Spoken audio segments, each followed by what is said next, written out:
When Mafia boss walked in on his maid naked, he immediately proposes to her. His obsession blurs into something far darker. His offer to save her may become the very thing that destroys them both. Steam curled through the marble bathroom like morning fog over the Hudson, carrying the lingering scent of sandalwood and something darker, something distinctly masculine. Nyla Carter paused in the doorway, her cleaning caddy held close as her instincts prickled. The guest bathroom off Cassian Valente's private study wasn't supposed to be occupied. Not at this hour.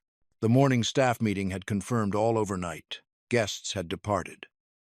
But someone had clearly used the shower recently. Water droplets still clung to the glass enclosure, and condensation purled on the mirror's surface.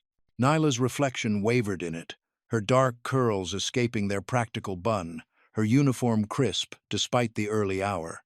She had learned quickly that working in the Valente estate meant maintaining appearances, even when scrubbing toilets.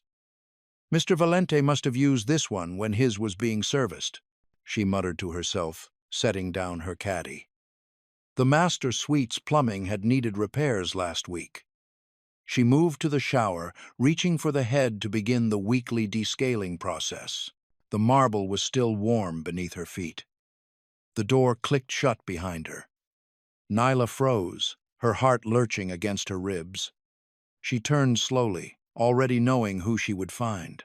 In the 18 months she'd worked at the estate, she'd developed a sixth sense for his presence, like prey sensing a predator. Cassian Valente filled the doorway, his broad shoulders blocking any escape.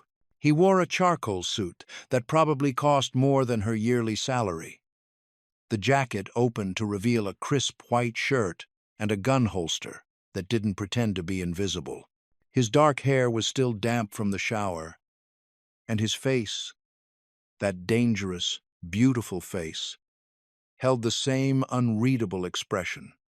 It always did, except his eyes. Those pale green eyes tracked her every movement with an intensity that made her skin heat despite the cooling steam. Miss Carter. His voice was soft, cultured, the kind of voice that ordered executions over breakfast. I wasn't aware the cleaning schedule included my private areas at this hour. I apologize, Mr. Valente. Nyla straightened her spine, refusing to show fear. The schedule indicated the guest bathroom needed attention after last night's meeting. I didn't realize you were using it. He took a step forward, and the bathroom suddenly felt much smaller. My shower is under repair. I should have left a note. I'll come back later. She moved to retrieve her caddy, but he was faster, stepping between her and the supplies. The space between them crackled with tension. Tell me, Miss Carter, he said, his accent lilting slightly, the Italian becoming more pronounced, as it always did when he was intrigued or angry. She couldn't tell which it was now. Do you always enter rooms without knocking? The door was ajar. She met his gaze steadily, though her pulse thundered. And I apologize again, but I have other duties waiting. His mouth curved slightly, not quite a smile, but something that made her stomach flip. Always so efficient, so proper. He reached out, and she held perfectly still as his finger caught a stray curl by her ear. Yet I've noticed you never cower, never simper. Do you know how rare that is in my world, Miss Carter? The touch of his hand sent electricity down her spine.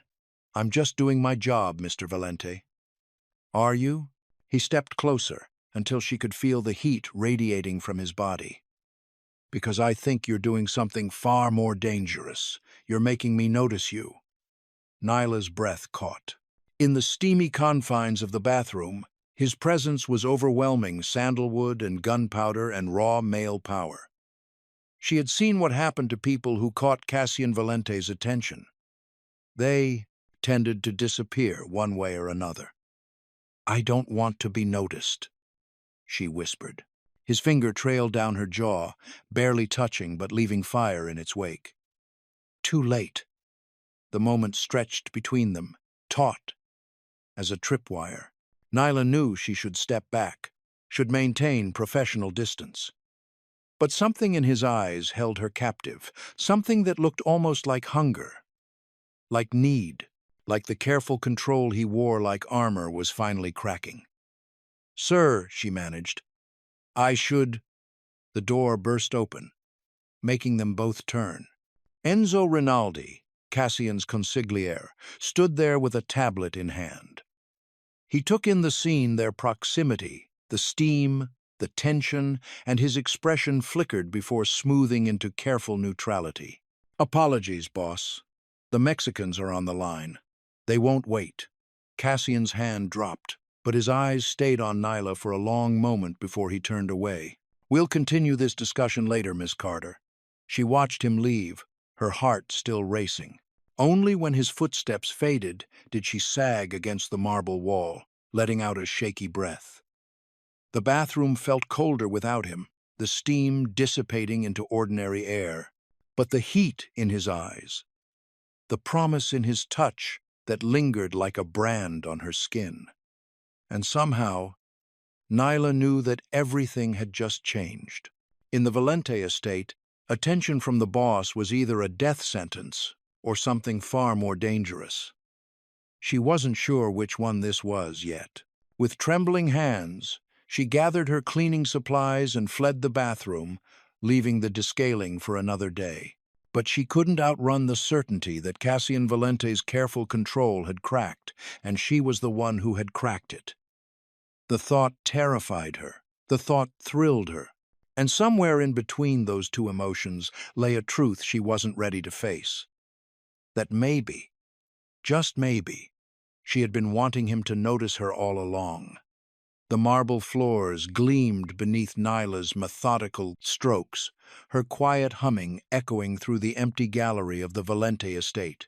6 months of navigating this world of old money and newer blood had taught her the art of invisibility, a skill honed through years in Brooklyn's foster system. Keep your head down, do the work, save enough to restart nursing school. Simple rules for survival. She glanced at her watch.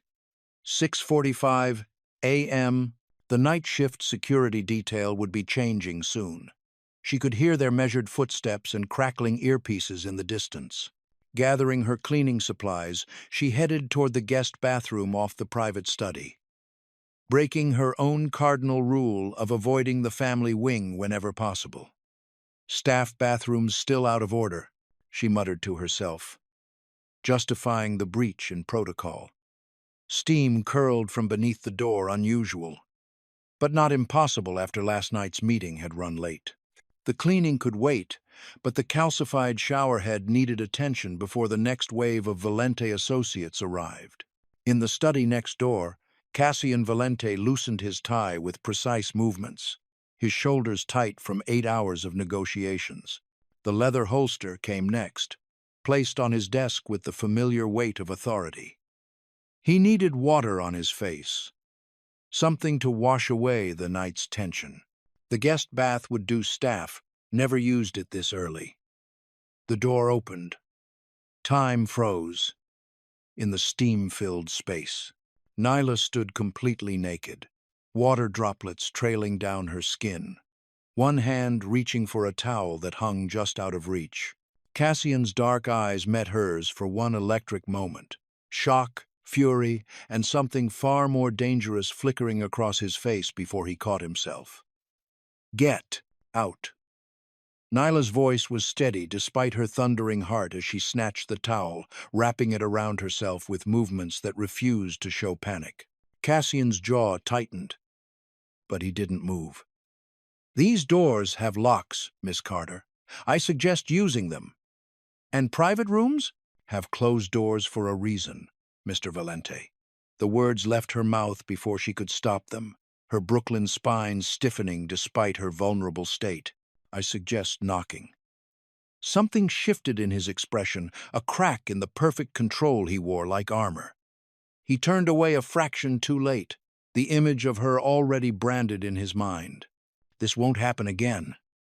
"No," Nyla agreed, clutching the towel tighter. "It won't." The door closed with deliberate softness, somehow more threatening than a slam. Nyla's hands shook as she dressed quickly, her mind racing through the encounter. She'd seen the violence in him during her months here. The way guards straightened when he passed, the whispered conversations about rivals who disappeared. But she'd never been the focus of that intensity until now. Don't cower, she told herself, the mantra familiar from foster homes, where weakness invited predators. You've survived worse than a man's gaze. But as she returned her cleaning supplies to the laundry at 9:10 a.m., passing the study where Cassian sat stone-faced behind his desk, she knew something fundamental had shifted. His eyes tracked her movement through the doorway. Though neither spoke, the air felt charged, dangerous. Head high, Nyla walked toward the staff hall, her steps measured and calm. She had 2 months' savings, not enough for nursing school, but maybe enough to start over somewhere else. Because the look in Cassian Valente's eyes promised one thing. Invisibility was no longer an option.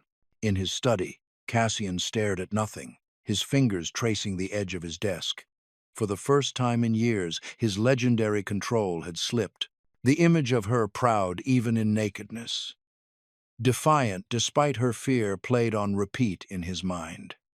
He'd spent a lifetime cultivating power through precision, through calculated moves and contained emotion. But now, watching her shadow pass his door, he felt something wild and unwanted stir in his blood. She'd challenged him, this girl, from nothing, this temporary fixture in his world. Worse, he'd hesitated. The great Cassian Valente, who never hesitated before pulling a trigger, had stumbled over the sight of her. He reached for his phone, dialing his head of security. I want everything on Nyla Carter. Brooklyn foster care records, education history, current contacts. Everything. Because if she thought she could simply disappear from his world now, she was about to learn exactly how wrong she was. The breakfast room hummed with whispered conversations and the clink of coffee cups against saucers. Morning sun streamed through tall windows, casting long shadows across the oak table, where the staff gathered for their daily assignments. Nyla kept her eyes fixed on her untouched toast, fighting the urge to check if anyone could read the morning's incident on her face. 8 guests until 4 in the morning, someone muttered. No wonder the study's a mess. Hush, Signora Pia commanded. Her steel-gray hair pulled into its usual severe bun. She stood at the head of the table reading from her iPad with reading glasses perched on her nose. The morning light caught the silver cross at her throat, a fixture as permanent as her stern expression. Marco, West Wing needs attention. Teresa, greenhouse inventory. She paused, then added with particular emphasis, Nyla, you'll handle the study today. Nyla's stomach dropped. She forced herself to look up, meeting Pia's knowing gaze. I can take the greenhouse instead. The study? Pia repeated firmly. Signor Valente specifically requested you. A wave of whispers rippled through the room. Nyla's cheeks burned, but she kept her expression neutral. Being noticed by the boss was never good, especially not after what happened this morning. All of you, get moving, Pia ordered, and chairs scraped against the floor as the staff dispersed. Nyla, stay! Nyla remained seated, her fingers wrapped around her cooling coffee cup. When the room emptied, Pia took the chair beside her, close enough that no cameras could catch their conversation. Something happened, Pia said. It wasn't a question. Nothing I can't handle, Nyla replied. But her voice wavered slightly. Pia's weathered hand covered hers. Listen to me, Piccola. I've served this family for 30 years. I was here when Cassian was born, here when his mother died. I know when he's... She paused, choosing her words carefully. Unsettled. I made a mistake, Nyla admitted quietly. I used the wrong bathroom. There was an incident. Ah, Pia's expression softened with understanding. And now he wants you in his study. I can quit, Nyla said, more to herself than Pia. I have enough saved. No, Pia's grip tightened. The streets aren't safe right now. There's trouble brewing.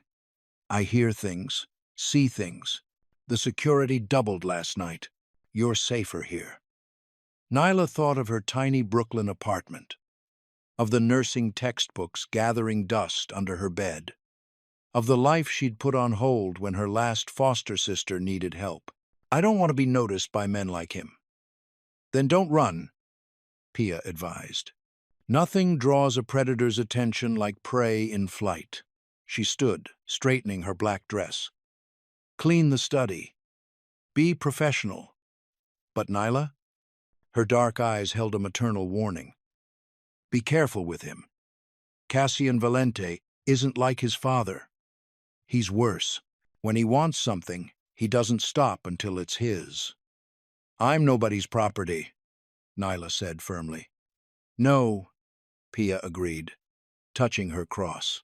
You're not. That's exactly what makes you dangerous to him. She headed for the door, then paused.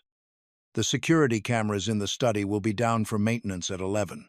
Take your time with the cleaning. Nyla watched her go, understanding the unspoken message. No witnesses meant no record of whatever Cassian had planned. She glanced at the clock. 10:50. 2 a.m. 8 minutes to prepare herself for whatever game he was playing. She wouldn't run. But she wouldn't submit either. If Cassian Valente thought he could intimidate her over an honest mistake, he'd learn what foster care had taught her. Sometimes the most dangerous person in the room was the one with nothing left to lose. Rising from the table, she gathered her cleaning supplies with steady hands. The morning's humiliation had burned away, leaving only determination. Let him play his power games. She'd survived worse than a man with too much money and too little conscience. But as she headed toward the study, Nyla couldn't shake the memory of his face in the bathroom doorway. That split second, before fury, masked his expression. She'd seen something raw there, something hungry that had nothing to do with power and everything to do with desire. That, more than anything, made her afraid. Late morning sunlight filtered through the staff breakfast room's high windows, casting long shadows across the worn oak table where the household staff gathered. Signora Pia's voice carried its usual no-nonsense authority as she distributed the day's assignments from her leather-bound planner. The staff's hushed chatter about the long night buzzed around Nyla like distant bees while she kept her eyes fixed on her coffee cup, willing herself invisible. The low murmur of conversation died when Cassian Valente appeared in the doorway of the adjacent formal dining room, flanked by Enzo Rinaldi and Luca Ferretti. Nyla felt his presence like a shift in air pressure before she saw him. He'd changed since their morning encounter. Fresh suit, fresh mask of indifference. But something in the way he watched her pour Pia's coffee made her skin prickle. Signora, Cassian addressed Pia, his voice carrying that particular blend of authority and courtesy that brooked no argument. I'd like Carter to handle service in the main dining room today. Pia's eyebrows lifted slightly. The closest thing to surprise Nyla had ever seen on the older woman's face. Of course, Mr. Valente. She shot Nyla a look that clearly said, be careful. In the formal dining room, Nyla maintained rigid professionalism as Cassian tested her composure with increasingly specific requests. The Ceylon tea, not the English breakfast. The bone china cup, not that one. Each directive delivered with calculated casualness that fooled no one. You're particular today, Cassian, Enzo observed with a smile that didn't reach his eyes. Perhaps we should review our hiring standards if the service requires such. Attention. The temperature in the room seemed to drop 10 degrees as Cassian's gaze cut to his consigliere. That won't be necessary, Enzo. His words carried the softest edge of warning, merely an observation. Enzo's apology came too smooth, too practiced. "I defer to your judgment, as always." After service, Cassian's voice stopped Nyla at the door. "A moment in my office, Carter. We should clarify some house protocols." His office smelled of leather and expensive cologne. Nyla stood, refusing to fidget under his steady gaze.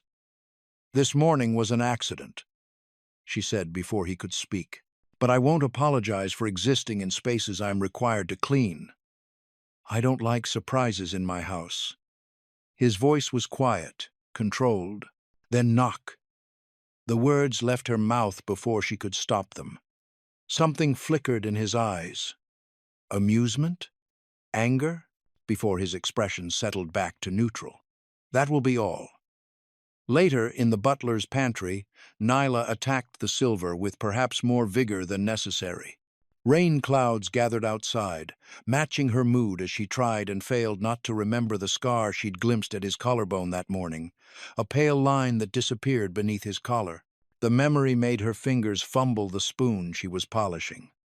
Pulling out her phone, she checked her schedule for the weekend.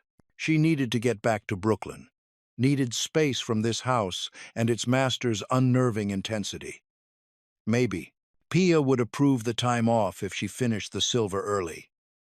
Maybe she could pretend this morning never happened. But as thunder rolled in the distance, Nyla knew pretending wouldn't save her. Something had shifted in the Valente household, and she was caught in its undertow. Through the pantry's small window, she watched the storm approach. Dark clouds loomed over the estate's manicured grounds, promising rain and something else, something that felt dangerously like destiny. Thunder rumbled in the distance as Nyla moved through Cassian's office with practiced efficiency. The room held more wealth than her entire childhood: old books bound in leather, crystal decanters that caught the gray afternoon light, and artwork that probably cost more than her student loans. But it was the small silver frame on his desk that drew her attention. She'd noticed it before, of course.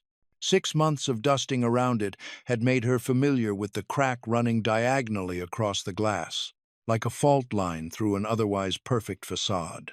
The woman in the photo had Cassian's eyes, deep brown, intelligent, with shadows that hinted at secrets.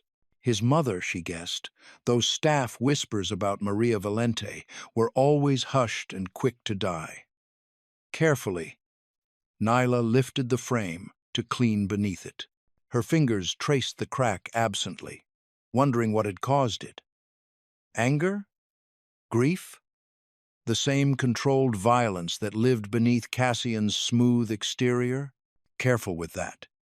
His voice, low and dangerous from the doorway, made her jump. The frame slipped, and Nyla's heart stopped, but her hands were quick, catching it before it could fall. When she looked up, Cassian filled the doorway like a shadow made flesh, his suit jacket discarded, shirt sleeves rolled to reveal forearms corded with muscle. The morning's awkwardness hung between them like smoke. "I wasn't going to break it," she said, setting the photo down with deliberate care. "I know how to handle precious things." Something flickered in his expression, surprise, maybe, at her steady tone. He moved into the office with that predator's grace she'd learned to watch for. "Do you?" His eyes never left her face. This morning suggested otherwise. Heat crept up her neck, but Nyla refused to flinch. "This morning suggested you need to learn to knock, sir." The corner of his mouth twitched, not quite a smile, but something that made her pulse skip. He stopped at his desk, close enough that she caught the faint scent of his cologne, mixing with gunmetal and rain. "My mother," he said suddenly, nodding to the photo. "She died when I was 15. The confession caught her off guard. Nyla looked back at the woman's face, seeing now the same quiet strength she sometimes glimpsed in Cassian. The frame, "I broke it the day of her funeral." His voice was flat, but his fingers brushed the crack with surprising gentleness. "Some things are worth keeping, even when they're damaged." Lightning flashed outside, illuminating the office in stark white. In that brief moment, Nyla saw something raw in Cassian's face, a glimpse of the man beneath the monster everyone feared. Then darkness returned, and his mask slid back into place. "You're not scheduled to clean here today," he said, the softness gone from his tone. Signora Pia changed the rotation. Nyla gathered her cleaning supplies, hyper-aware of his presence. "I can come back later." "No." He sat behind his desk, already reaching for papers. "Finish now. I have work to do." The next 15 minutes were a study in tension. Nyla moved around the office, wiping surfaces and straightening books, while Cassian appeared absorbed in documents. But she felt his attention like a physical touch, tracking her movements. When she reached the window to clean the glass, thunder cracked overhead.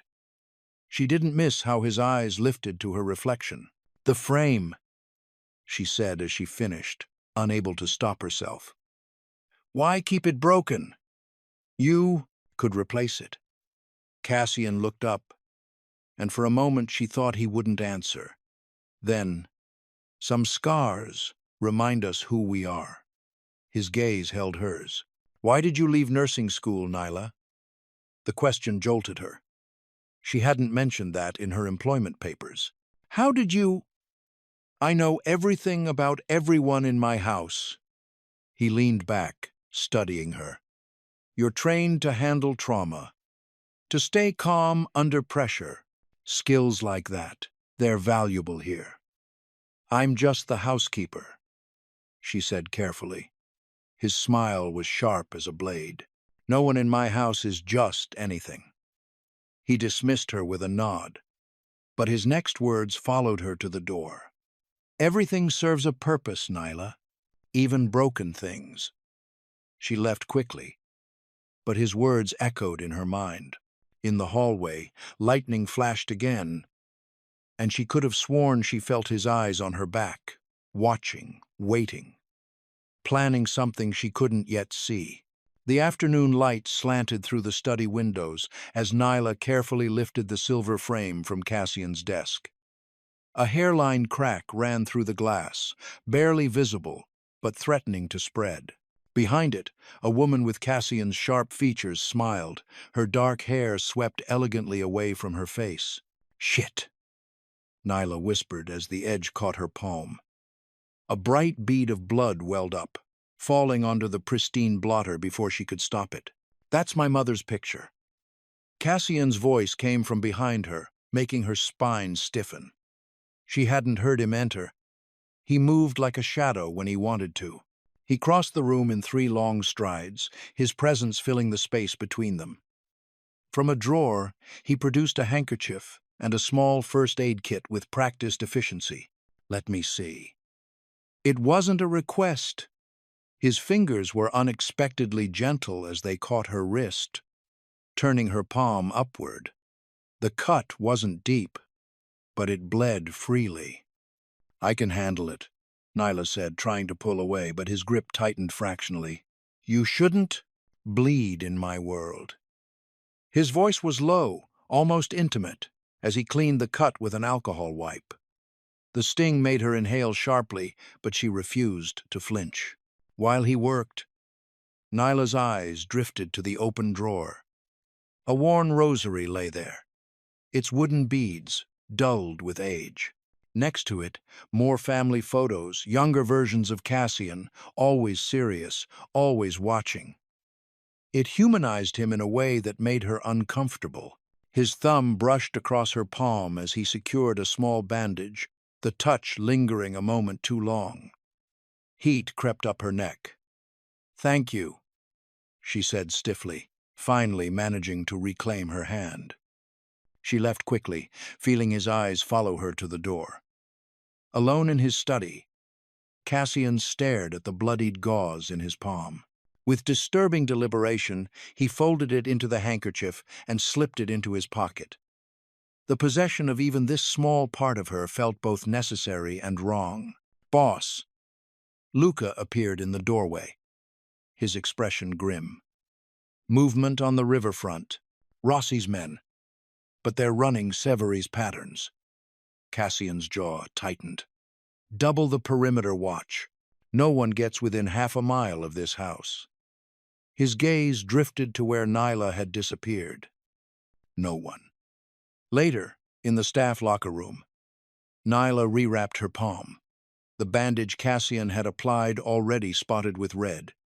Pia appeared beside her, clicking her tongue at the sight. "This house," the older woman said, her accent thickening with emotion. "It cuts those who care too much." Nyla thought of Cassian's gentle hands, at odds with everything she knew about him. She thought of the mother's photo, the rosary, the glimpse of something human beneath his armor. "I won't care," she promised herself quietly. But even as she said it, she knew it might already be too late. Thunder rattled the salon's century-old windows as Nyla balanced the silver tray of whiskey tumblers, her palm still stinging beneath its bandage. The room's dark wood paneling and leather chairs seemed to absorb what little daylight remained, leaving only the warm glow of brass lamps to illuminate the faces of Cassian's inner circle. 6 men sat arranged like chess pieces around their king. Cassian occupied his usual armchair, tie loosened but jacket still impeccable despite the late hour. His presence filled the room like smoke, invisible but choking. Nyla felt his awareness of her like a physical touch, though he hadn't glanced her way once. "The Rossi situation needs handling," Enzo was saying, accepting a glass from her tray with a smile that didn't reach his eyes. "They're pushing into our territory again." Lightning flashed, and in that instant, Nyla caught Cassian's reflection in the window, his jaw tight, gaze fixed on her hands as she served. The bandage on her palm felt suddenly conspicuous. "Leave it," Cassian said, his voice carrying that deadly calm that made even his own men shift in their seats. "I'll deal with Rossi personally." The young footman, Marco, nearly dropped his tray when thunder cracked again. Nyla steadied him with a subtle touch to his elbow, earning a grateful look. She'd been new once, too, learning the careful dance of invisibility this house demanded. "Sir," Lucas spoke up from his position by the door. "There's movement near the south gate. Security feed shows 3 vehicles." Cassian rose in one fluid motion, and the room's atmosphere shifted from tense to lethal. "Clear the staff wing," he ordered. Then his eyes finally met Nyla's. "Everyone below stairs. Now." She turned to leave, but his voice stopped her. "Except you, Miss Carter. Wait in my office." The other men exchanged looks. Enzo's smile turned sharp as a blade. "Careful, boss. Staff complications can be messy." "So can questioning my decisions," Cassian replied without looking at him. His attention remained fixed on Nyla, something possessive and protective warring in his expression. "Go." Marco practically fled, but Nyla forced herself to walk at a measured pace, her heart thundering louder than the storm. Behind her, she heard Cassian issuing rapid-fire orders in Italian, the words carrying traces of his mother's Dublin lilt when he grew commanding. In his office, Nyla paced the Persian carpet, jumping at each rumble of thunder. The cut on her palm throbbed in time with her pulse. Through the window, she watched 3 black SUVs circle the property like sharks, their headlights cutting through the rain. 20 minutes later, gunfire erupted from the direction of the south gate. Nyla's nursing instincts kicked in. She found herself mentally cataloging the location of first aid supplies, planning triage scenarios. The door opened, and Cassian entered, water darkening his suit, a fresh cut above his eyebrow. "You're bleeding," she said, before she could stop herself. "So I am." He crossed to his desk, removing his weapon and setting it aside. "You're here because there's a chance they're looking for leverage against me. After this morning's incident, you've been noticed. That makes you vulnerable." "I don't need your protection," Nyla said. even as more gunfire echoed in the distance. Cassian's laugh was dark, almost bitter. What you need stopped mattering the moment I saw you in that bathroom. What matters now is keeping you alive. He stepped closer, close enough that she could smell gunpowder and rain on his skin. You don't understand yet, but you will. In my world, being noticed by me is both a blessing and a curse. Tonight, it's keeping you safe. And tomorrow, she challenged, refusing to back away despite his proximity. Tomorrow, he said softly, reaching up to brush a strand of hair from her face, we discuss terms. The storm raged on, but in that moment, Nyla wasn't sure which was more dangerous, the violence outside, or the way Cassian looked at her like she was something precious he intended to keep. In the distance, car engines roared to life, retreating into the night. Luca's voice crackled over the radio. All clear, boss. 3 hostiles down. No casualties on our side. Cassian's hand dropped, but his eyes remained locked on hers. Get some rest, Miss Carter. Tomorrow will change everything. As Nyla left his office, she realized her hands were steady, despite everything. Perhaps that should have frightened her most of all. Evening crept across the Valente estate as thunder rolled in the distance. In the formal salon, Nyla moved like a ghost between crystal decanters and leather chairs, her steps silent on the Persian rug. The men's voices dropped to murmurs as she approached with fresh drinks. Severi's men spotted at the docks again. A lieutenant with salt and pepper hair accepted a whiskey from her tray. 3 nights running. Lorenzo's getting bold, another added, the name carrying a weight that made the room tense. Testing shipment routes, maybe. Cassian sat in his usual chair by the fireplace, one ankle crossed over his knee, every line of his body suggesting casual authority. But Nyla noticed his fingers tighten fractionally on the armrest at his half-brother's name. Let him test, Cassian said, voice carrying that dangerous calm that made even his own men shift uneasily. He'll learn what happens to rats who nibble at lions. Through it all, Nyla maintained her practiced invisibility, though she felt Cassian's gaze track her movements. The weight of his attention had grown heavier since that morning's encounter, like a shadow she couldn't quite shake. When he dismissed the others, she thought she'd slip away unnoticed. She made it halfway down the darkened corridor before his voice stopped her. Miss Carter. He'd followed silently, a predator's grace. When she turned, he stood closer than expected, close enough that she could smell his cologne mixed with gunmetal and rain. You hear things, he said, not a question. I serve drinks, she countered. Nothing more. His mouth curved slightly. Curiosity gets people killed in this house. So does ignorance. The words left her mouth before she could stop them. Something flickered in his eyes, surprise, perhaps appreciation. He studied her face for a long moment, then deliberately stepped aside, giving her space to pass. The show of restraint somehow felt more dangerous than if he'd crowded closer. Thunder cracked overhead, and the lights went out. Emergency generators hummed to life, casting everything in an eerie blue glow. Staff voices called out. Footsteps hurried past. Nyla's training kicked in candles in the butler's pantry, matches in the service drawer. She was returning with a brass candelabrum when lightning flashed, illuminating Cassian's tall figure at the end of the hall. He moved toward her with liquid grace, and before she could step back, his hands covered hers on the candlestick.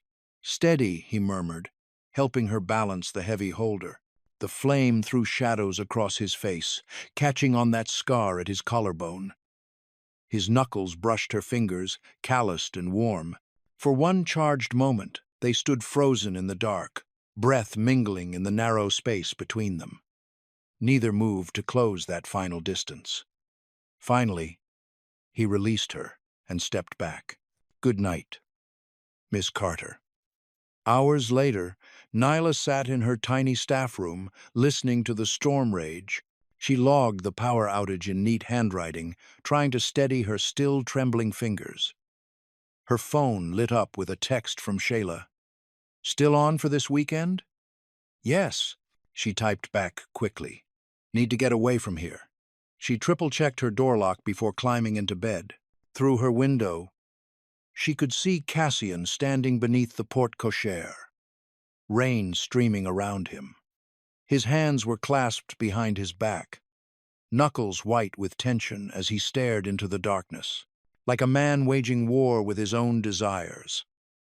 Lightning flashed again, and when it faded, he was gone, leaving Nyla to wonder if the real storm was yet to come. The morning sun stretched across the study's parquet floor like spilled honey, a stark contrast to last night's violence. Nyla's heels clicked against the wood as she entered, her spine straight as steel. The room still held traces of yesterday's storm, a faint mustiness, scattered papers weighted down by crystal paperweights. Cassian stood at the window, his broad shoulders outlined against the light. He didn't turn immediately, and Nyla felt the deliberate nature of his pause. When he finally faced her, his expression was unreadable, those dark eyes giving nothing away. "Close the door," he said quietly. The soft command carried more weight than a shout. Nyla's fingers lingered on the handle before she let it click shut. She'd learned young that closed doors meant trouble, but she refused to let her unease show. "You wanted to discuss security protocols, Mr. Valente?" "Among other things." He moved to his desk with fluid grace, every motion controlled. "You overheard sensitive information last night." "I serve drinks, Mr. Valente. I don't serve gossip." A ghost of a smile touched his lips. "No, you don't. That's part of the problem." He leaned against his desk, loosening his tie slightly. The gesture was casual, but nothing about Cassian Valente was ever truly casual. "You're different from the others. You see too much, notice too much. If you're going to fire me, fire you?" He actually laughed, though the sound held no warmth. "No, Nyla, I'm promoting you." The use of her first name sent an involuntary shiver down her spine. "I don't understand." "You'll be reassigned to my private staff. Exclusively." His eyes tracked her reaction with predatory focus. "Better pay, better quarters, and complete discretion." Nyla's heart hammered against her ribs. "Why me?" "Because you're dangerous," he said simply. "You pay attention. You ask questions. You don't cower." He pushed off from the desk, closing the distance between them with measured steps. "And because I need someone I can trust." "Trust?" She almost laughed. "You don't even know me." "I know enough." He stopped just inside her personal space, close enough that she could smell his cologne. Something expensive and subtle, like aged wood and winter air. "I know you're from Brooklyn, foster care. Dropped out of nursing school to support your foster sister through rehab. You're smart, capable, and you have secrets of your own." The air felt too thick to breathe. "You've been investigating me." "I investigate everyone in my house."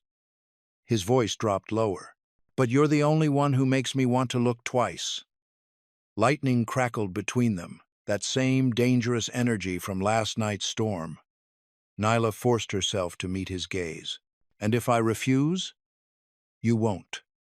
He reached out, his fingers brushing the bandage on her palm from yesterday. The touch sent electricity through her veins. "Because you're curious too, about the house, about the power, about me." She jerked her hand back. "Curiosity gets people killed." "Your words." "Yes." He smiled, and it transformed his face into something beautiful and terrible. "But sometimes the risk is worth it." Nyla's mind raced. She knew she should walk away, run, actually. But there was something in his eyes, something beyond the calculated control. A flash of vulnerability, perhaps. Or maybe that's just what he wanted her to see. "I'll need time to think about it," she said finally. "You have until tomorrow morning." He returned to his desk, dismissing her with the subtle shift of his attention. "Oh, and Nyla?" He looked up, and the intensity in his gaze pinned her in place. "Don't make plans to leave the estate. Not until we've finished our conversation." It wasn't a threat. It was a promise. Nyla left the study on unsteady legs, her mind whirling. She'd wanted to stay invisible, to earn enough money to restart her life. Instead, she'd caught the attention of the most dangerous man she'd ever met, and worst part of her thrilled at the danger. As she walked away, she didn't see Cassian watching her through the reflection in his window, his fingers absently touching the spot where her blood had stained his handkerchief yesterday. Behind his calculated moves and careful control, something wild and possessive was awakening. Something that recognized in Nyla not just an asset, but a match to his own carefully banked fire. The sun continued its path across the floor, marking time like a countdown. By tomorrow morning, both their lives would change irreversibly, for better or worse remained to be seen. The morning sun pierced through the study's tall windows, casting long shadows across the Persian rug where Nyla stood. Cassian sat behind his mahogany desk, jacket off, sleeves rolled to expose forearms marked with old scars. The pretense of a security debrief hung heavy in the air between them. "You wanted to see me?" Nyla's voice remained steady, professional. Cassian studied her for a long moment, his dark eyes unreadable. "We need to discuss boundaries." "Yes, we do." Nyla squared her shoulders. "I won't be touched without consent, and I won't be used as a prop in power plays with your men." A muscle ticked in his jaw. "Most people in this house don't dare make demands." "I'm not most people." She met his gaze, "and that's exactly why we're having this conversation." Cassian leaned back, fingers steepled. "No one's ever spoken to me quite like you do." "Maybe that's the problem." The words slipped out before she could stop them. To her surprise, something like amusement flickered across his face. "Perhaps." He opened a drawer, withdrew an envelope. "I'm prepared to offer you hazard pay, double your current salary." Nyla shook her head. "I don't want your money. I want respect, and I want a clear path to leave by the end of the year." "Leave?" His voice dropped dangerously low. "This isn't my world, Mr. Valente. We both know that." Silence stretched between them, thick with unspoken things. Finally, Cassian stood, his height imposing even across the desk. "If you hate this place so much, leave now." The challenge in his voice made her spine stiffen. "Fine." She crossed to his desk, grabbed a sheet of letterhead, and began writing. Her resignation was brief, professional, effective, immediately. When she slid it across to him, his expression remained carved from stone. He signed without reading it. "Luca will escort you home." "That's not necessary." It wasn't a suggestion. He pressed an intercom button. "Luca." "My office."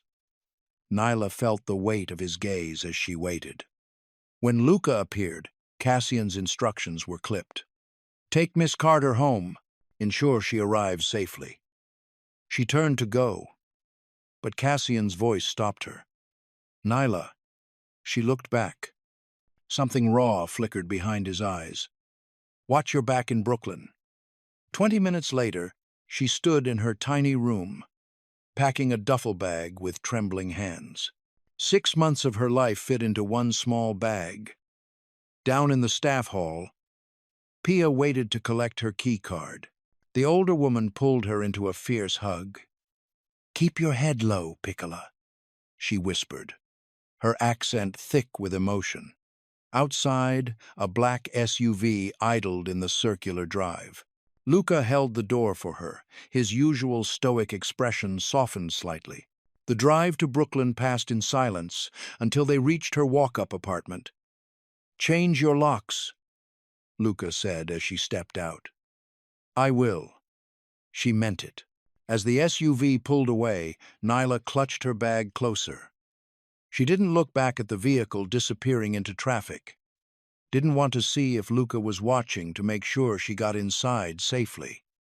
Back in his study, Cassian stood at the window, watching the empty driveway where her figure had disappeared. He'd pushed to see if she would choose herself over his world of wealth and power. She had. It cut deeper than he expected, and he respected her all the more for it.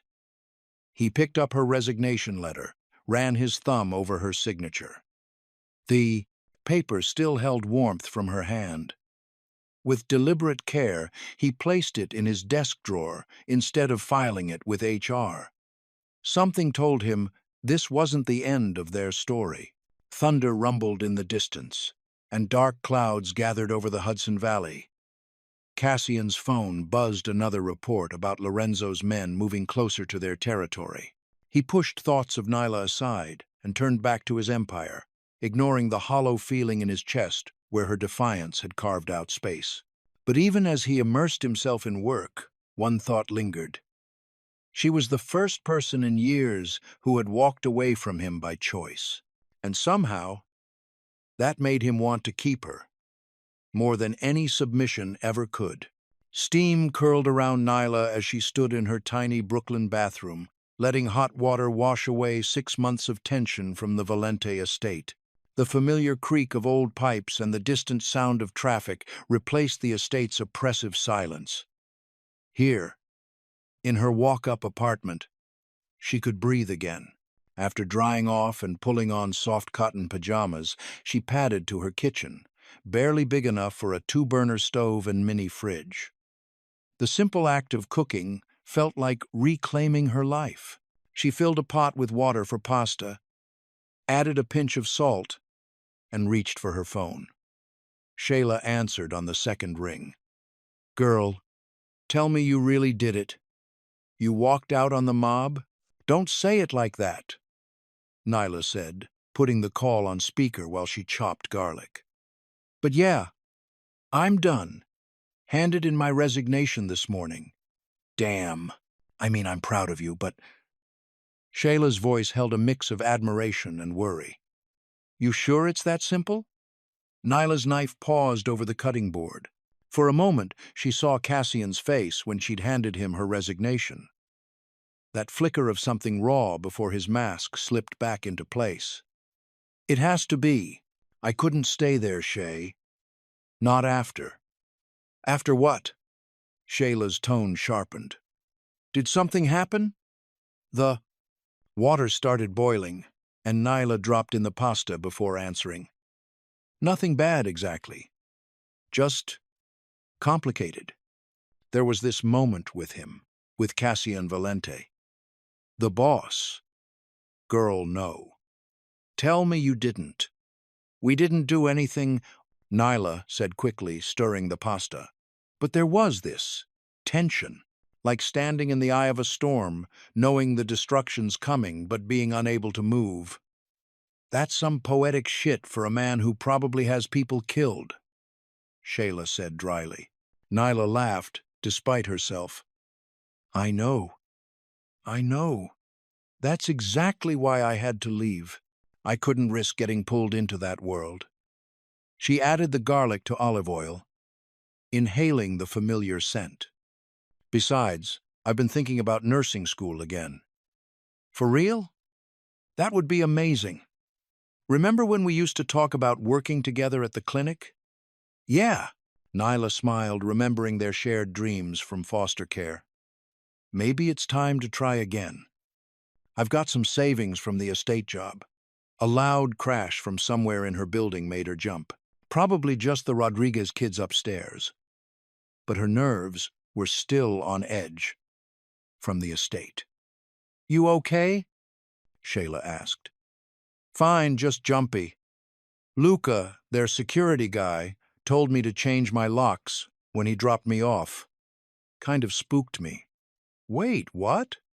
Why would he say that? Nyla drained the pasta, trying to ignore the prickle at the back of her neck. Probably just standard procedure. They're paranoid about everything there. She tossed the pasta with garlic and oil, adding red pepper flakes. Can we talk about something else? Tell me about your new job. As Shayla launched into a story about her marketing firm, Nyla settled onto her worn couch with her bowl of pasta.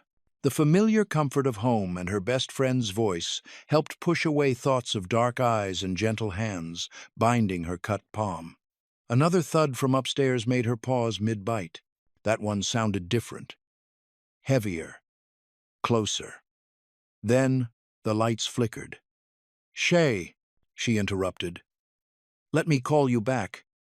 Something's not right." "Nyla? What's?" She ended the call, heart pounding. The hallway outside her apartment had gone completely silent. No kids playing, no TV sounds from next door.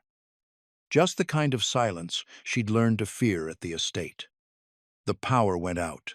In the darkness, Nyla heard her front door handle slowly turn. She hadn't changed the locks yet. Her phone lit up with Shayla's call just as the door burst open and multiple shadows filled her doorway. The last thing she saw before chaos erupted was a text message flashing across her screen. From unknown, get down. The knock came just as Nyla finished rinsing her plate. 3 sharp raps, then silence. She froze, dish towels suspended mid-wipe, listening to the empty hallway beyond her door. No footsteps retreating. No voices. Something cold slithered down her spine. "Hello?" She approached cautiously, keeping her movements silent, a habit from the Valente estate she couldn't shake. Through the peephole, the hallway stood empty, except for Mrs. Rodriguez's dying fern and the flickering fluorescent light that maintenance never fixed. Nyla double-checked the chain lock, then backed away. Her phone lay on the kitchen counter, and she reached for it just as her front door exploded inward. 2 men burst through, faces covered by black ski masks. The larger one wielded a pistol, the other a knife. Both wore tactical gear that screamed professional hit rather than random break-in. "Where's the safe?" the armed one demanded. Valente's woman must know where he keeps things. Nyla's heart thundered, but her voice remained steady. "I'm nobody's woman. Wrong apartment." The man with the knife laughed. "Sure about that, sweetheart? Boss man had you personally escorted home? Special treatment." They advanced, boxing her toward the kitchen. Nyla's fingers closed around the handle of her cast-iron pan. When the armed one lunged, she swung with all her strength, metal connected, with flesh. The man howled, staggering back as blood spurted from his nose. But before she could swing again, the second attacker tackled her. The pan clattered away as she hit the linoleum hard enough to knock the breath from her lungs. "Bitch!" The first man recovered, pistol whipping her across the temple. Pain exploded in starbursts. Warm blood trickled into her eye. 3 miles away, Luca Ferretti's phone buzzed. The motion sensor he'd quietly installed on Nyla's doorframe had been triggered, with enough force to indicate a breach. He immediately dialed Cassian. "Sir, Carter's apartment." "I'm already 10 minutes out." Cassian cut in, voice deadly calm. "Something felt wrong. Meet me there." "Copy that." Cassian's Audi R8 screamed through Brooklyn traffic, weaving between cars with surgical precision. His knuckles were white on the steering wheel, jaw clenched so tight his teeth might crack. He'd known letting her walk away was a mistake. Known Lorenzo would see her as a weakness to exploit. The same cold fury that had earned him his reputation crystallized in his chest. Anyone who touched her would beg for death before the end. Back in the apartment, Nyla fought through the dizziness as rough hands pinned her arms. "Search everything." the bleeding one ordered. Boss wants proof of... The door burst open again. In the cramped hallway, 2 shots cracked in rapid succession. The man holding Nyla jerked, then collapsed. She scrambled away as Cassian appeared in the doorway, like an avenging angel, gun still raised. Luca flanked him, covering the fire escape. The second attacker bolted through the kitchen window. Luca pursued, while Cassian cleared the apartment with lethal efficiency. Only when he was certain no other threats remained did he lower his weapon. His eyes found Nyla, and something raw flickered across his face. She sat propped against the wall, blood matting her hair, but still conscious, still fighting. Tesoro. The endearment slipped out as he knelt beside her, hands hovering like he was afraid to touch. Let me see. Nyla didn't resist, as he gently tilted her face, examining the gash above her eyebrow. His fingers trembled slightly, the only crack in his composed exterior. Mild concussion. Needs stitches. His clinical assessment belied the murder in his eyes as he surveyed her injuries. Can you stand? She nodded, immediately regretting it as the room spun. Cassian caught her before she could stumble, one arm around her waist, the other cradling her head against his chest. He smelled like gunpowder and expensive cologne. "Luca," he called, voice hard again. "Clean this. No trace of her connection to us. Make it look like a random break-in gone wrong." "Already on it, boss." Cassian lifted Nyla as carefully as if she were made of glass. She wanted to protest that she could walk, but the world kept tilting sideways. His heartbeat was steady under her cheek as he carried her down the back stairs to avoid neighbors. An armored SUV idled in the alley, engine purring. He settled her across his lap in the back seat, keeping pressure on her wound with a clean handkerchief. Sirens wailed in the distance. Someone must have called the cops after the gunshots. "You're safe," he murmured, as the car pulled onto the FDR drive, heading north toward the estate. "I've got you." Nyla fought to focus through the fog in her head. "They knew about me leaving today. Called me your woman." His arm tightened around her. "Lorenzo's men. My half-brother thinks he's found my weakness." He brushed a strand of blood-dampened hair from her face. "He's right. I'm not staying at the estate," she managed, even as her eyes grew heavy. "No, you're not." His voice was soft but implacable. "You're staying in my private wing, under my direct protection, until I end this threat. And then we're going to have a very long discussion about your safety." She wanted to argue, but unconsciousness was pulling her under. The last thing she registered was Cassian's lips pressing against her temple, just shy of the injury, and his whispered words, "You don't get to leave my world now, Tesoro, not when it would destroy mine." The SUV continued north as night fell over the city, carrying them back to the very place Nyla had tried to escape. But this time she wasn't returning as staff. She was returning as something far more dangerous. Cassian Valente's acknowledged weakness, his woman. And in their world, that changed everything. The private medical suite hummed with quiet tension as Dr. Marcus worked, his steady hands placing the final stitch above Nyla's left eyebrow. The wound had stopped bleeding, but a purple bruise bloomed beneath it, like spilled wine on silk. Cassian stood by the window, his reflection a dark slash against the night-black glass, his shoulders rigid with barely contained fury. "The concussion is mild."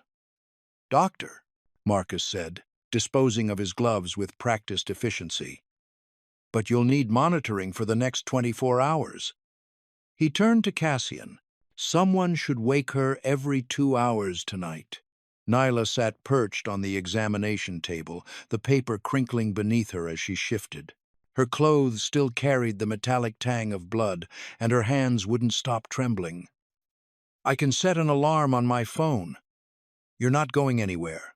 Cassian cut in, his voice low and final.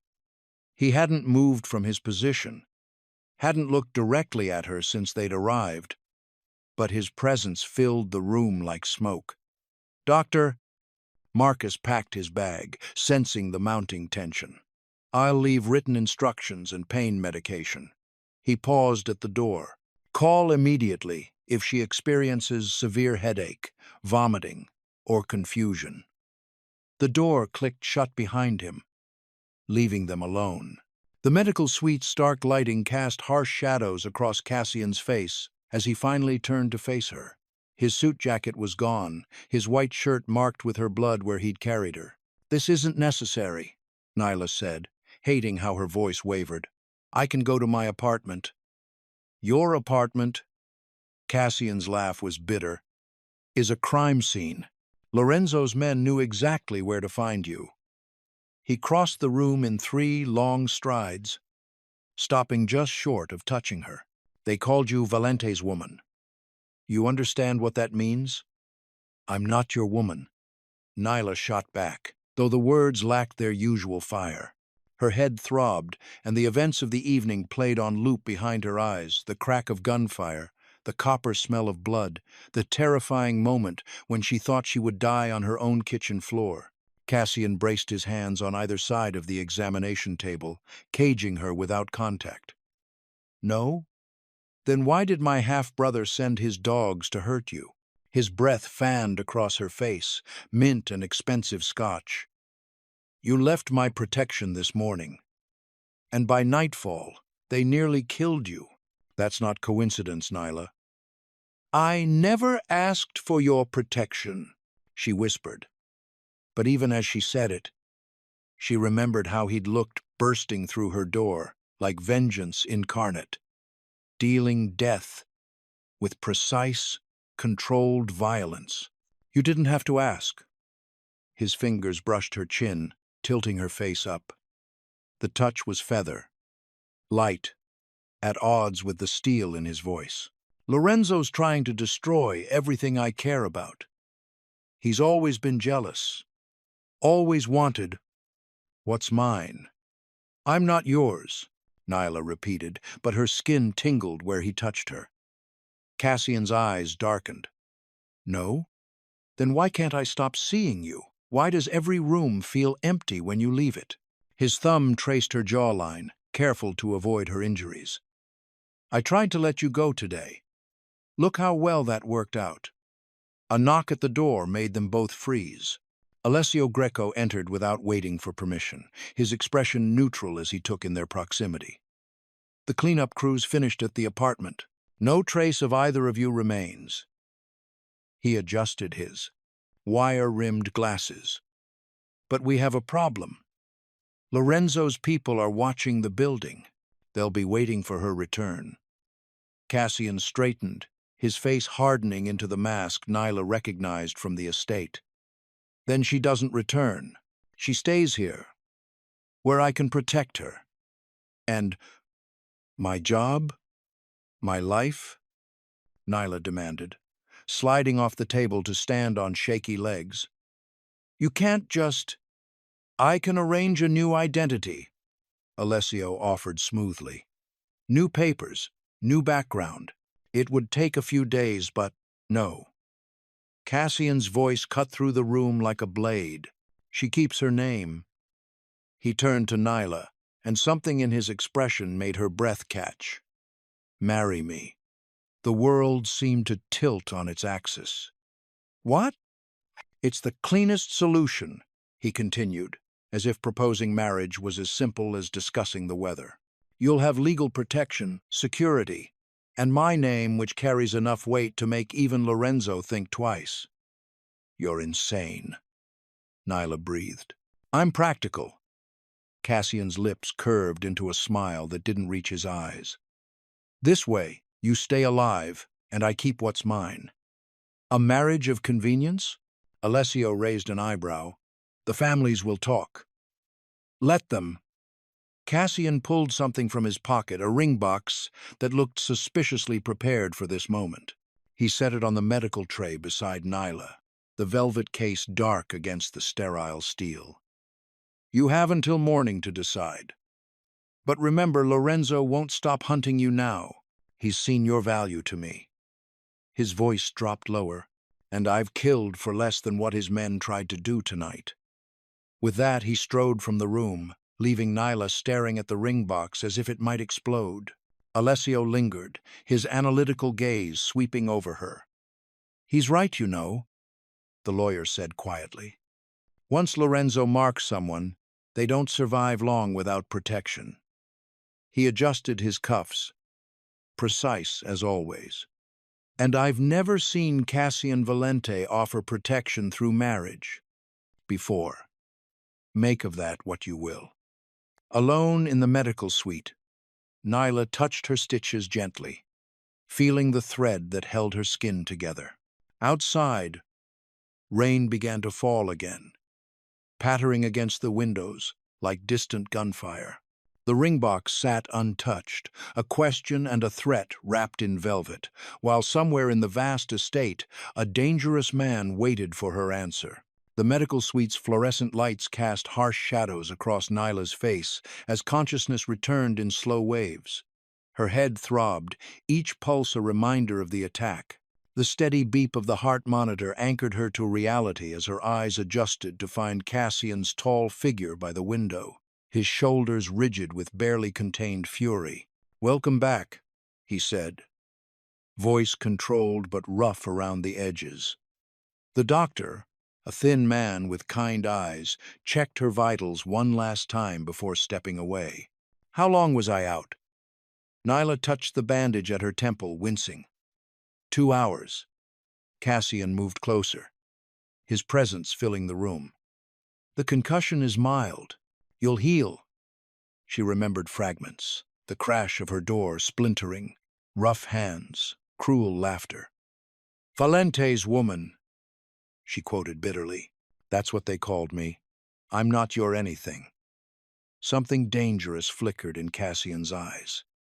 "They targeted you because you left. Severi's men watch exits, wait for opportunities. You became vulnerable the moment you walked away. So this is my fault?" Her voice cracked with anger and exhaustion. "No." The word came out like a gunshot. "The fault is mine. I let you leave without understanding the full scope of the threat." Nyla struggled to sit up straighter, ignoring the wave of dizziness. "I'm not staying here. You have no choice." He laid out photos on her bed, surveillance shots of her apartment, her regular coffee shop, the clinic where she'd interviewed last week. "They know your routines. Your life there is compromised.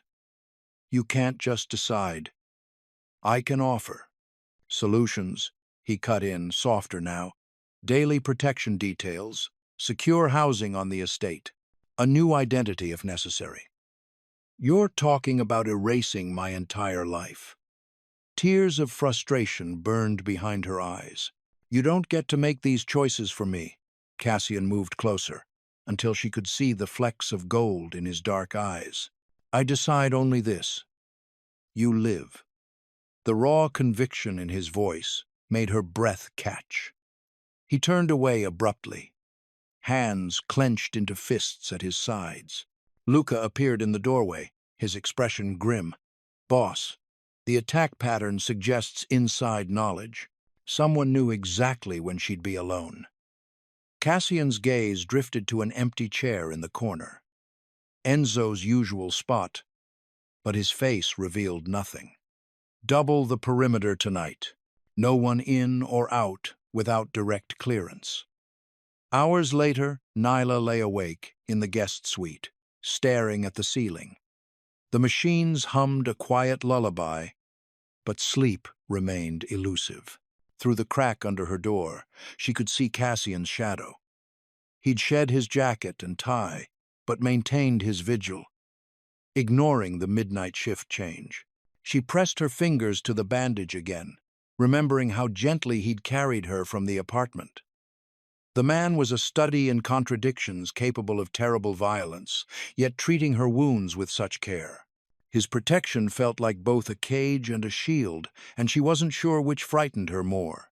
Outside, Cassian sat perfectly still, one hand resting on his holster. The estate was silent, except for the distant sound of security patrols. He hadn't moved since settling into position 3 hours ago. His body coiled with lethal purpose. Anyone trying to reach her would have to go through him first, and that, he'd decided, made them already dead. The night stretched on, a quiet battle between his need to protect and her need to be free. Neither would sleep, both haunted by the knowledge that everything had changed.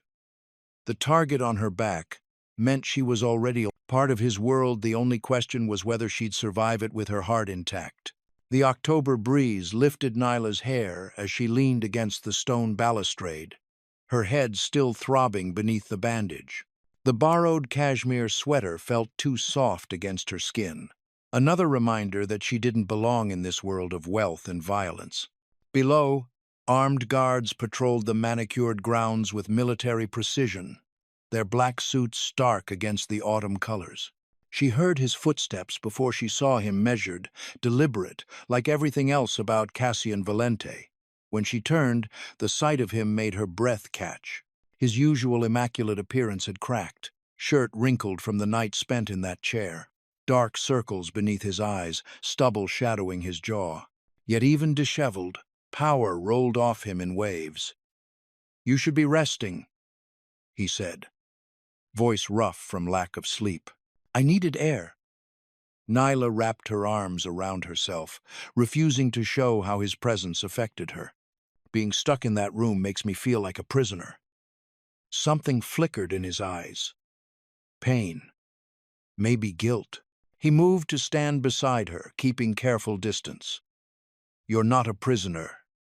You're under protection." "Is there a difference?" The words came out sharper than she intended. "Yes." His knuckles whitened on the railing. "Prisoners don't have choices. You do." Nyla let out a bitter laugh. "What choices? Go home and wait for your brother's men to finish what they started? Hide here in your fortress until what? The war ends? You kill everyone who might hurt me? If necessary." The quiet certainty in his voice sent a shiver down her spine.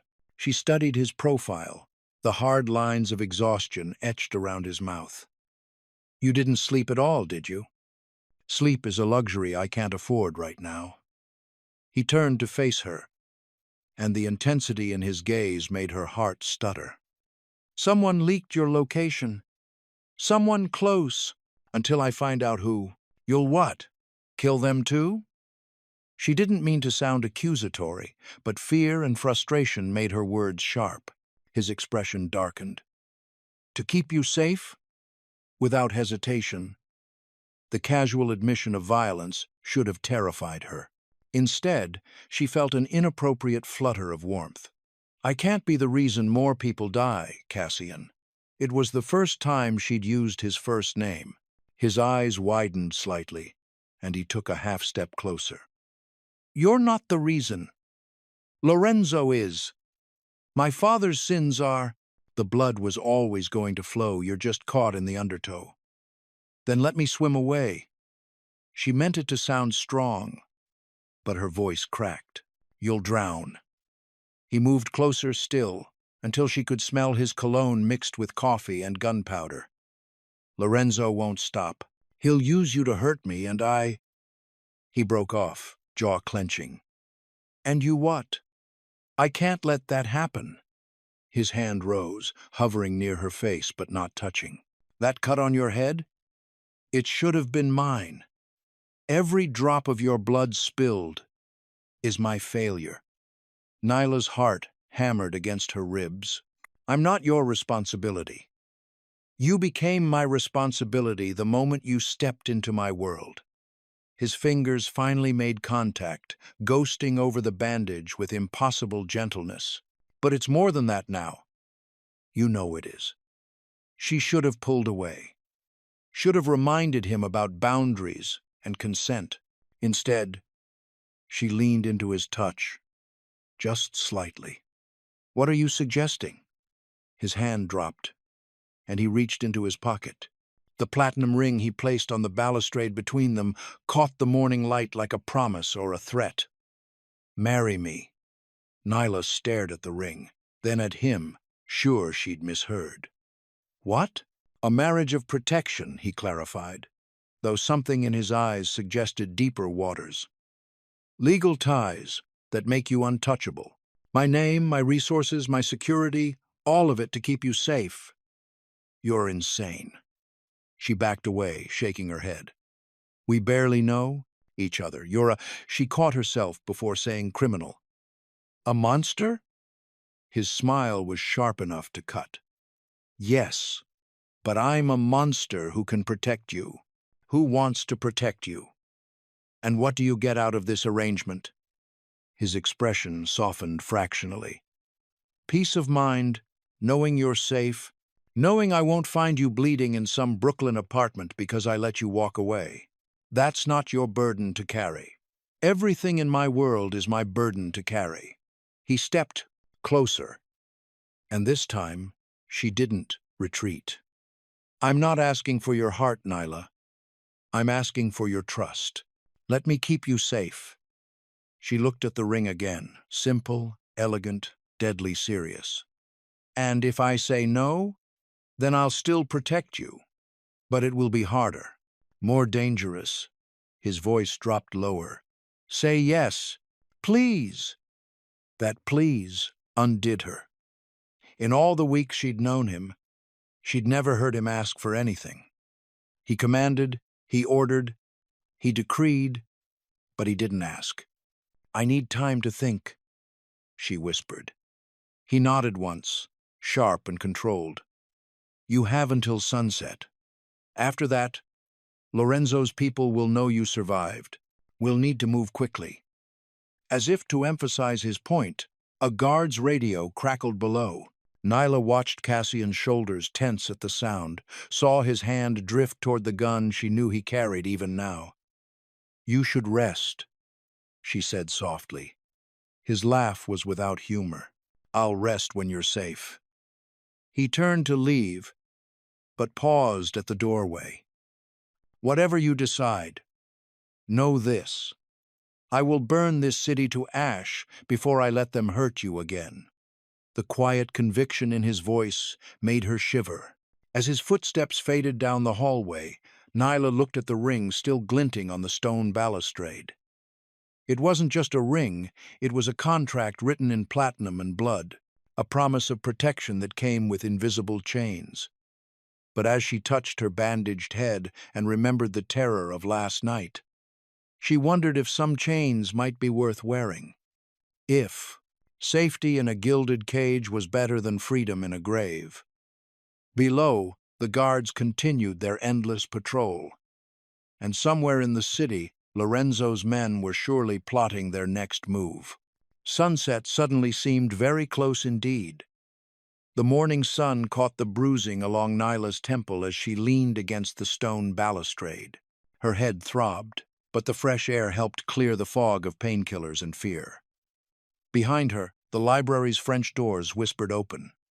She didn't need to turn. His presence filled spaces like smoke, silent, suffocating. The doctor says you refused the stronger medication, Cassian said. I need a clear head. She kept her eyes on the distant tree line.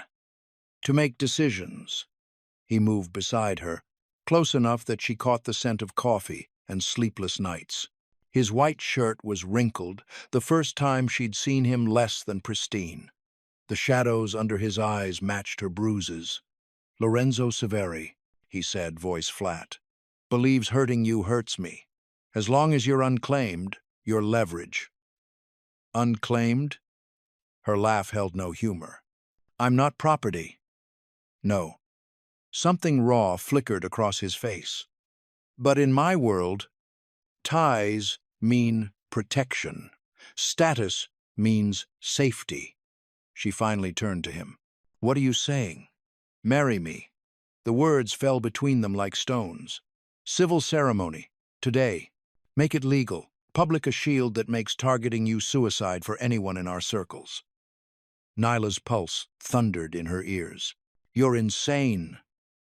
A ring is safer than a body bag. His knuckles whitened on the railing. I can protect what's mine. I will never be yours. Then we write it into the contract. He faced her fully now. Your terms, complete autonomy, explicit consent requirements, separate accounts, return to nursing school with security, exit clause if I break trust. She searched his face. And Shayla? Protected. Monitored discreetly. She'll never know we're watching. Silence stretched between them, taut as piano wire. Finally, Nyla whispered. Why, really? Cassian's breath hitched. Because since that bathroom, I don't sleep. Because every time you leave a room, something in me tears. Because... He stopped, jaw clenching. This is insane, she repeated, softer. He reached into his pocket and withdrew a ring vintage platinum, a single perfect diamond. With deliberate care, he set it on the balustrade between them, not on her finger, her choice. I won't cage you, he said, but I will shield you, even from me. Nyla stared at the ring, its facets catching sunlight like tears. Everything in her screamed to run. But where? Her apartment wasn't safe. Her old life was compromised. And something in her chest ached when he looked at her like that, like she was water in a desert he'd sworn never to drink from. She didn't say yes, but she didn't leave either. Hours later, in her darkened room, Nyla's phone lit up with Shayla's text. If it keeps you alive, do it smart. The ring sat on her nightstand, neither accepted nor rejected. She turned off the lamp and whispered to the shadows, Tomorrow. In the corridor outside, Cassian's footsteps paused at her door. For a moment, the handle trembled then. His steps retreated, choosing restraint over possession. For now, the night stretched ahead, full of choices that felt like surrender and salvation, wrapped in the same dangerous package. Neither of them slept. Dawn crept across the Hudson Valley as Nyla stirred in the luxurious guest suite that felt more like a gilded cage. Her fingers brushed the bandage on her brow, the pain a stark reminder of Tuesday night's attack. The diamond ring still sat untouched on her nightstand, catching the morning light and throwing prisms across the silk wallpaper. Through the heavy door, Pia's familiar voice carried, instructing staff about fresh flowers and breakfast arrangements. No lilies, he hates the smell. And make sure the coffee is fresh every hour. The tension in her tone betrayed the gravity of the situation. Cassian hadn't left the estate since bringing her back. In his study, he sat behind his mahogany desk, tie loosened and jacket discarded hours ago. Unread reports and contracts formed precarious towers around him, but his mind kept returning to the image of Nyla's blood on her apartment floor. His hands clenched involuntarily every time he remembered how still she'd been in his arms. At breakfast, whispers followed Nyla like persistent shadows. The boss's woman, they called her, though never loud enough for either of them to hear directly. She chose a seat at the far end of the table, pushing eggs around her plate without eating.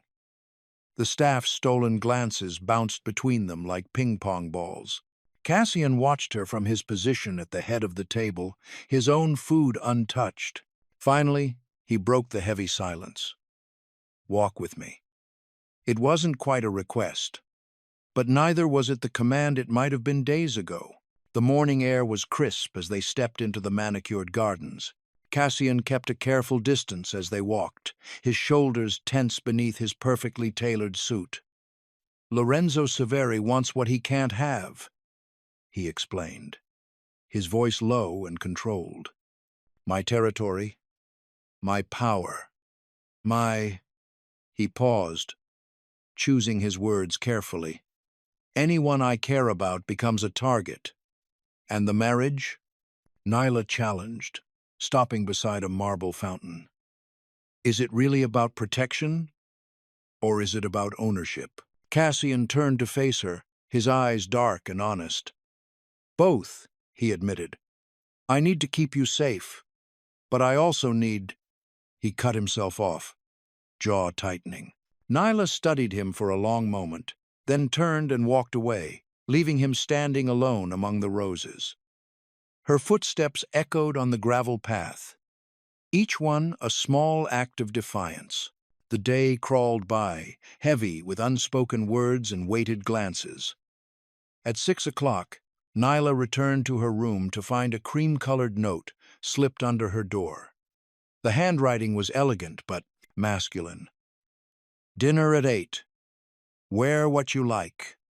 She picked up the note, intending to tear it to pieces, but something stopped her. Instead, she found herself standing before the wardrobe Pia had filled with clothes in her size, fingers trailing over silk and cashmere. This doesn't mean yes, she told her reflection as she reached for a dark green dress. But even as she said it, she knew she was lying to herself. The ring caught her eye again as she dressed, still waiting on the nightstand like a question she couldn't avoid forever.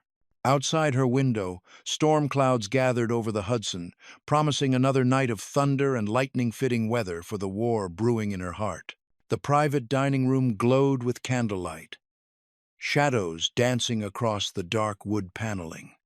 Nyla paused in the doorway, her simple black dress, a statement of defiance against the luxury surrounding her. Cassian stood as she entered, his jacket discarded, shirt sleeves rolled to expose strong forearms. A single bottle of wine breathed between two place settings. "You came," he said, voice low. It wasn't quite a question. "I'm here to listen." Nyla kept her chin high as she took her seat. Nothing more. Cassian poured the wine with practiced grace, but Nyla caught the slight tremor in his hands. The man who supposedly never showed weakness was struggling to maintain his famous control. "You haven't slept," she observed, noting the shadows under his eyes. "Neither have you." He settled back, studying her face. "Not since that morning in the bathroom." Heat crept up Nyla's neck at the memory. "Is that what this is about? Wounded pride because a maid saw you flustered?" "This is about the fact that I haven't been able to think straight since then." His confession cut through the air between them. "I see you everywhere, in empty rooms, in my sleep when it comes." The candles flickered as a servant silently placed their first course and disappeared. Nyla pushed her food around, appetite deserting her. "You kill men without blinking," she challenged. "But you can't handle me being angry with you?" A ghost of a smile touched his lips. "You're the first person who's made me hesitate. In anything. And that's supposed to make me feel special?" She took a deliberate sip of wine. "Being the first person to crack the great Cassian Valente's armor? It should make you understand how dangerous this is." He leaned forward, intensity rolling off him in waves. "I don't hesitate. I don't second-guess. I act. But with you." He exhaled slowly. "With you, I question everything." "Including this marriage proposal?" "No." His response was immediate.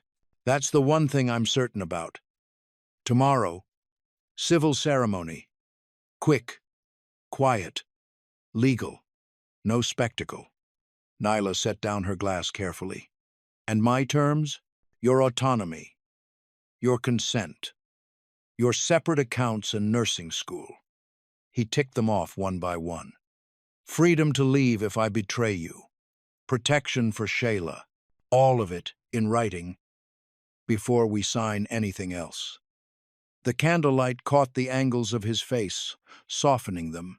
For a moment, she glimpsed the man beneath the monster, someone capable of tenderness, even if he'd forgotten how to show it. "And at night," she whispered, "when the papers are signed and the guards are posted?" Cassian's eyes darkened.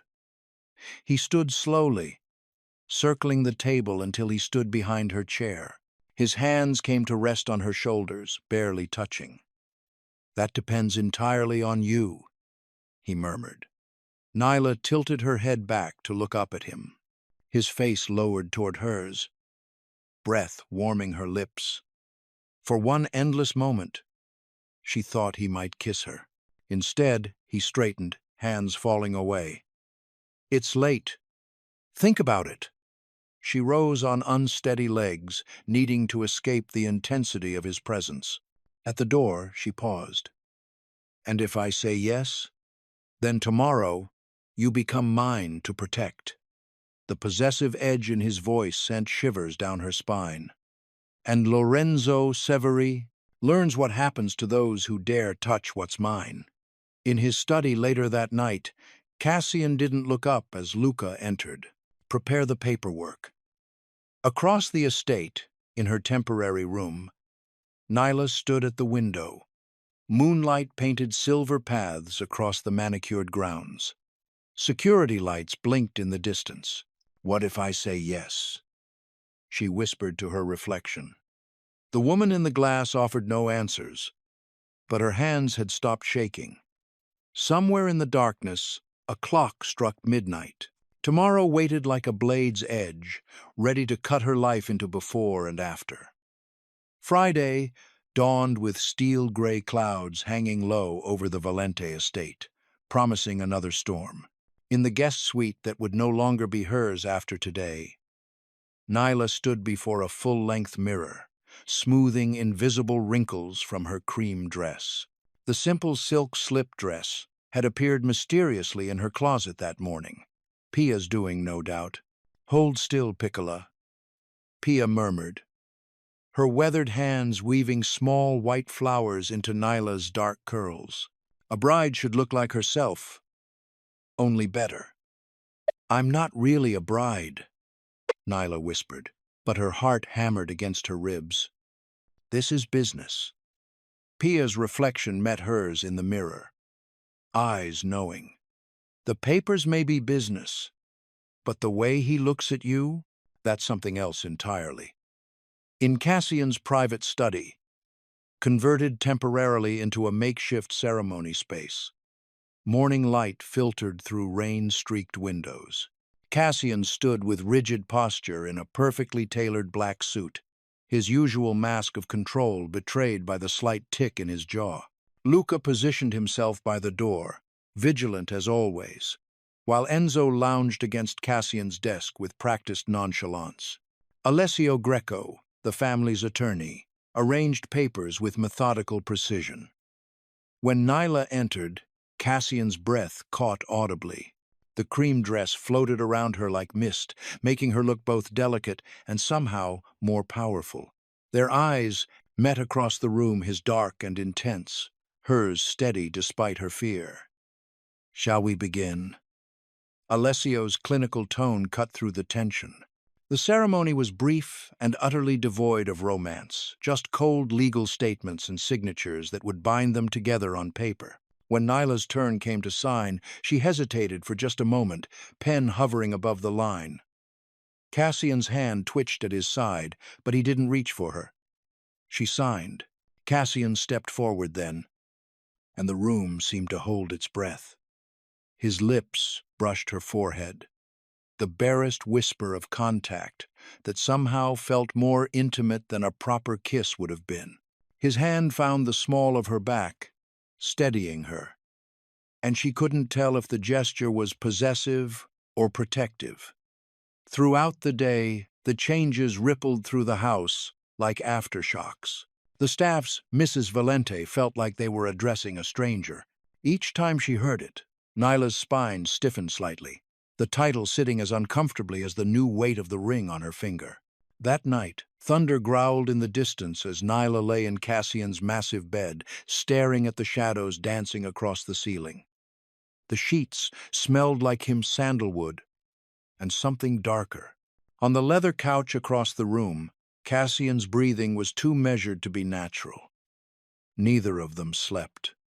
The rain started falling in earnest, pattering against the balcony doors. Nyla turned onto her side, watching his silhouette in the darkness. This man who could order deaths with a nod was choosing to sleep on a couch to honor her boundaries. The thought made her chest ache in a way she wasn't ready to examine. "Cassian?" she whispered, barely audible above the storm. "Sleep, Kara," he murmured back, his voice rough. "Tomorrow comes soon enough." But sleep eluded them both as the storm raged outside, each lost in thoughts of what they'd just begun. A marriage of protection that felt dangerous in entirely unexpected ways. Dawn crept into the master suite, painting golden stripes across Nyla's face. She stirred, momentarily disoriented by the unfamiliar luxury of Egyptian cotton and the muted voices filtering through the partially open door to the sitting room. Cassian's low rumble carried through the space. "I want the perimeter doubled." "No, not tomorrow now." Nyla sat up slowly, her body still aching from the attack days ago. That's when she saw him through the doorway, pacing shirtless by the window, morning light-carved shadows across the planes of his back, highlighting a fresh white bandage on his left shoulder blade. Her throat tightened. She hadn't noticed he was hurt. "I don't care what it costs," he continued into the phone, tension evident in every line of his body. "Get it done."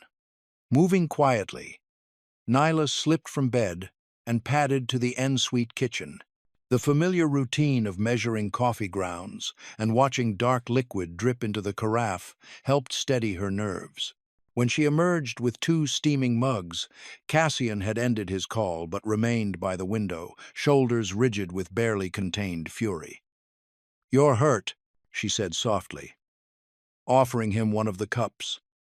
He turned, surprise flickering across his features as he accepted the coffee. "It's nothing." His voice was rough from lack of sleep, but his eyes softened fractionally. "You didn't have to do this." "I know." She sipped from her own mug, studying him over the rim.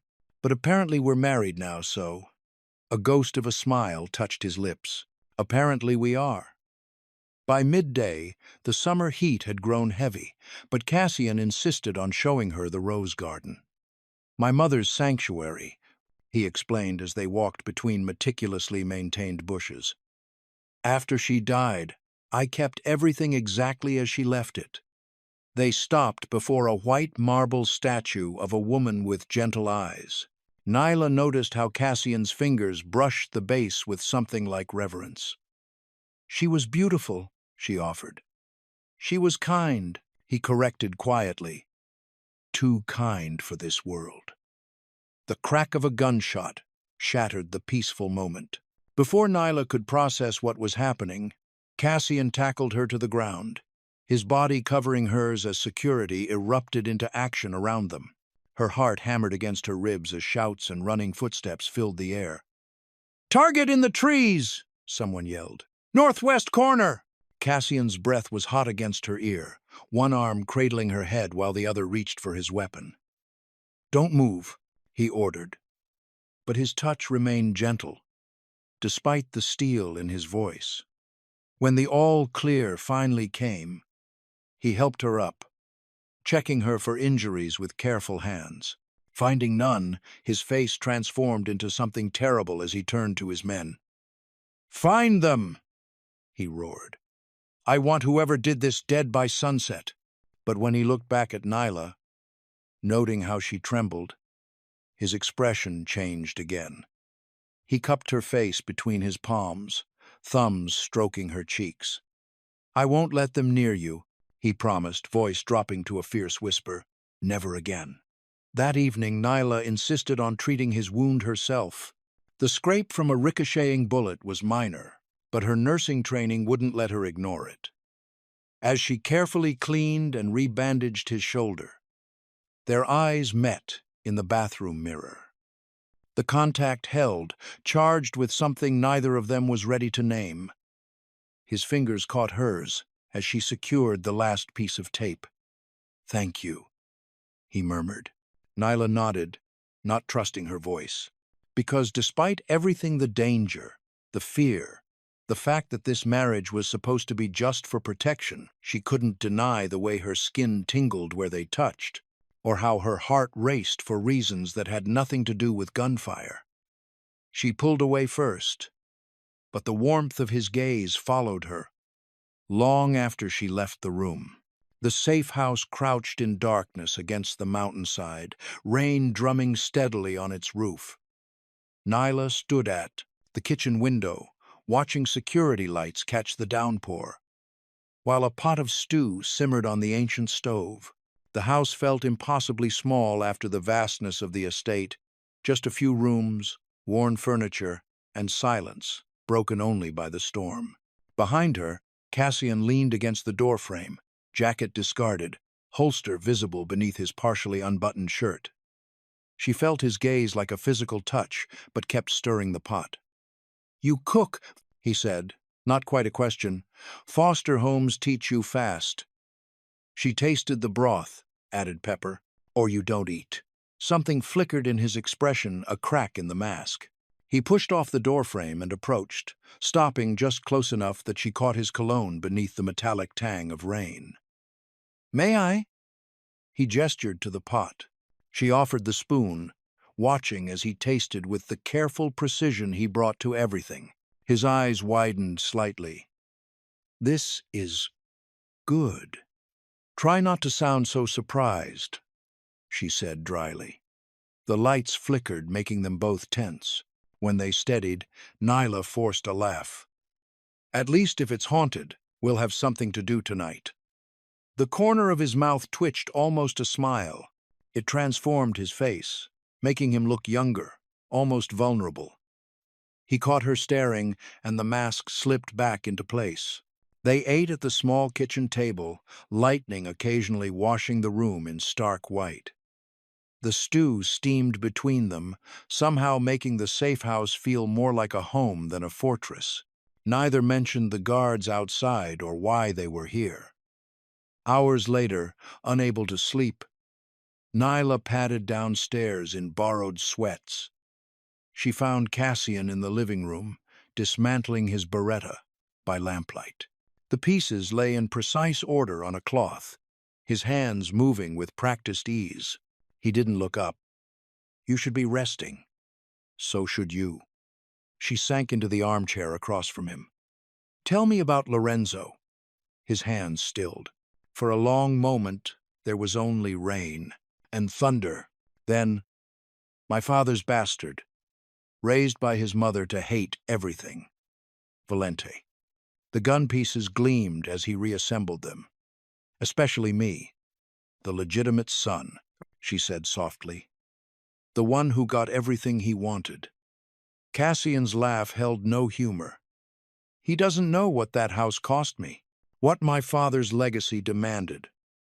Lightning flashed, highlighting old scars on his knuckles. Without thinking, Nyla reached across the space between them, her fingers brushing his hand. "You're not a monster," she whispered. He went very still, like a predator caught off guard. Then slowly, so slowly, he turned his hand beneath hers and covered her fingers with his own. The touch was feather-light, giving her every chance to pull away. She didn't. They sat there in the storm-wrapped darkness, neither moving to close the final distance, neither pulling away. Something shifted between them, fragile as spider silk, strong as steel cable. Neither spoke again, but the silence held all their words anyway. Outside, the rain continued falling, washing the world clean. The morning sun painted golden streaks across the safe house's worn floorboards as Nyla padded into the kitchen. Her bare feet made no sound, but Cassian's shoulders tensed at her presence anyway. He stood at the counter, fixing coffee with military precision. His white dress shirt rolled to his elbows. "Sleep well?" His voice was gruff. "Careful." "Yes." A lie. They both knew she'd tossed and turned, hyper-aware of him on the couch all night. Breakfast was a silent affair of toast and fresh fruit. The air felt charged, like the calm before another storm. Nyla couldn't take it anymore. She grabbed her coffee and headed for the back door, needing fresh air and distance from the weight of his gaze. The wooden steps were still slick from last night's rain. Her foot slipped on the second step, coffee cup flying. Before she could fall, strong arms caught her from behind, spinning her against a solid chest. Coffee splashed their feet, forgotten. Time stopped. Cassian's hands burned through her thin sweater. His heartbeat thundered against her palms, where they pressed to his chest. This close, she could see the faint scar at his collarbone that had first caught her eye in that bathroom. His eyes were dark, hungry. "Tell me to stop," he murmured, one hand sliding up to cradle her face. The gentleness in his touch made her breath catch. She should. She knew she should. But the word "stop" died in her throat as his thumb traced her bottom lip. When their lips finally met, it was soft, testing, tasting. Then something snapped. His kiss turned desperate, devouring, like a man starving. She matched his hunger, fingers curling into his shirt as he backed her against the doorframe. "Nyla," he groaned against her mouth. "My Nyla." They barely made it to the bedroom. Clothes fell like autumn leaves, revealing skin inch by precious inch. His hands shook as he laid her on the bed, touching her like she was made of glass and gunpowder both. "You're sure?" he asked, hovering above her, restraint etched in every taut line of his body. She answered by pulling him down to her, gasping as skin met skin. Their lovemaking was a storm breaking, tender yet fierce, gentle yet consuming. He whispered Italian endearments against her throat, her breasts, her thighs. She called his name like a prayer when she shattered in his arms. After, they lay tangled in sweat-dampened sheets. Sunlight painted patterns on their skin. Nyla traced the tattoo over his heart, a crown of thorns. "What happens?" she whispered. "When you break something you need." His arms tightened around her. "You keep it safe," he said roughly, "or you die trying." She understood then. This wasn't just protection or possession. This was devotion. Dangerous, absolute devotion. That night, they slept wrapped around each other, her head tucked under his chin. On the nightstand, his Glock rested beside her silver hairpin. Death and beauty, violence and tenderness. Their worlds finally merged. In his sleep, Cassian's arms stayed locked around her, as if even unconscious. He couldn't bear to let go. Nyla drifted off to the steady rhythm of his heart, knowing that tomorrow would bring new dangers, new challenges. But for now, in this quiet darkness, they had found their peace. Just before sleep took her completely, she felt him press a kiss to her hair and whisper, "Ti amo, mia vita. I love you, my life." She smiled, knowing that whatever came next, they would face it together. The Mafia boss and his unlikely bride, bound by something far stronger than duty or danger. Outside, a new day approached. But inside their sanctuary, time stood still, measured only by shared breaths and entangled heartbeats. Sunlight spilled through the safe-house windows, painting warm stripes across the rumpled sheets where Nyla stood in one of Cassian's black dress shirts. The kitchen filled with the scent of coffee and pancakes as she moved with quiet grace between counter and stove. Behind her, Cassian leaned against the doorframe, his usual mask of control softened by something that almost resembled peace. "You're staring," she said, without turning around, a smile in her voice. "You're worth staring at." His tone held none of its usual edge. He crossed to her, hands settling on her hips as she flipped the last pancake onto a waiting plate. "Careful," Nyla warned. though she leaned back against his chest. Someone might think the big bad boss has gone soft. His chuckle rumbled through her. Only in private. He pressed his lips to her neck, right where it met her shoulder. Only with you. The moment shattered at the sound of tires on gravel. Cassian tensed, instantly alert, but relaxed marginally when Luca's familiar knock followed. "Enter," he called, stepping away from Nyla with visible reluctance. Luca's expression was grim as he strode in, tablet in hand. "We have a situation. The marriage certificate hit social media an hour ago. Someone inside leaked it." Nyla watched the change ripple through Cassian, the softness vanishing like smoke as his eyes went cold. He took the tablet, scrolling through what looked like surveillance photos and data streams. "Severi's people are mobilizing," Luca continued. "3 teams spotted moving toward the city. They're not even trying to hide it. They want us to see them coming." Cassian's voice had dropped to that dangerous quiet she recognized.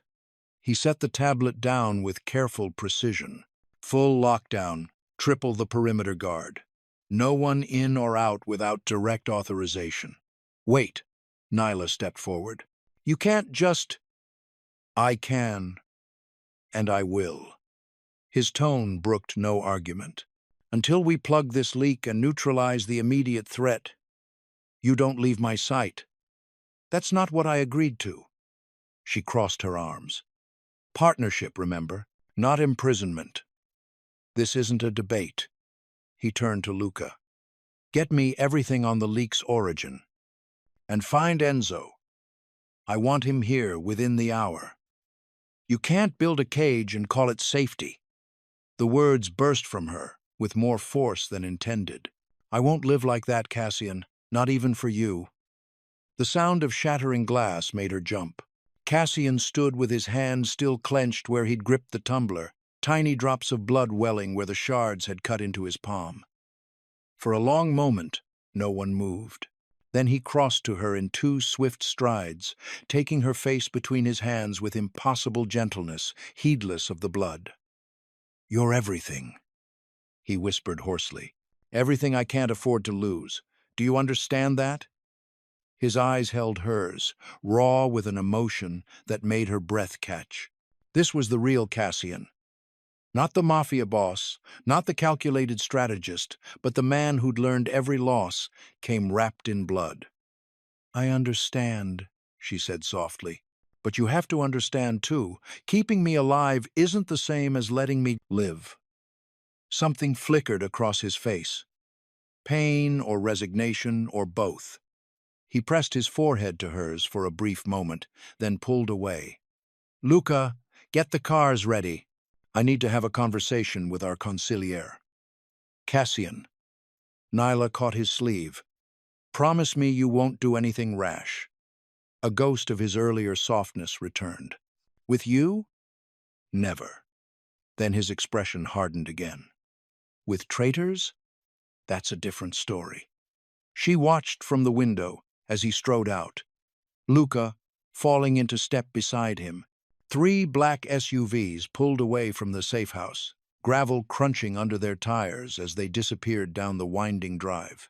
In the sudden silence, Nyla hugged herself, remembering the way Cassian's hands had trembled against her face, despite his iron control. The breakfast she'd made sat forgotten on the counter, growing cold. Across town, in a darkened office, Enzo Rinaldi's phone buzzed with an incoming message. The screen lit up with a string of numbers, a coded message that would mean nothing to most observers. But Enzo's lips curved in a slight smile as he decrypted it in his head. "From Lorenzo Severi. The game begins. Remember your promise." Enzo typed back a single character. He slipped the phone into his pocket and straightened his tie, preparing to meet his boss with the perfect mask of loyalty in place. Soon, very soon, everyone would learn what it meant to underestimate the quiet one, the errand man, the shadow in the corner of every room. He only hoped Nyla would forgive him when it was all over. After all, he hadn't lied about everything, only the parts that mattered. Sunday evening cast long shadows through the Valente estate's windows, the silence heavy as armor. Nyla stood by the stone fireplace in the main salon, her fingers tracing the wedding band that still felt foreign on her hand. The house seemed to hold its breath, too quiet, too empty without Cassian's presence filling its corners. Footsteps echoed on marble. Enzo Rinaldi appeared in the doorway, his usually polished appearance slightly disheveled. "Mrs. Valente," he said, worry creasing his brow, "we need to move now." Nyla's spine stiffened. "What's happened?" Cassian's convoy was ambushed near the docks. Enzo ran a hand through his dark hair. "He ordered me to get you to safety if anything went wrong." "Where's Pia?" "I haven't seen her since lunch." Nyla's heart hammered. Something felt off Enzo's concern, too practiced, his movements too precise. "We don't have time to look. Please, we need to go." He gestured toward the door. "I have a secure location ready." Nyla hesitated. Cassian's words from their first night together echoed. Trust no one completely, but if he was truly in danger.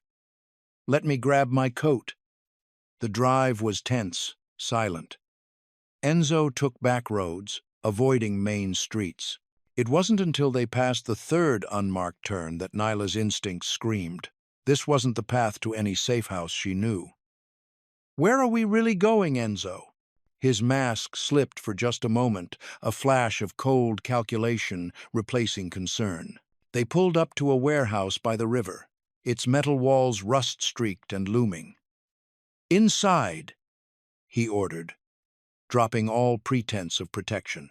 When she refused to move, he pressed a gun to her ribs. "Don't make this messier than it needs to be." Rough hands grabbed her the moment they entered.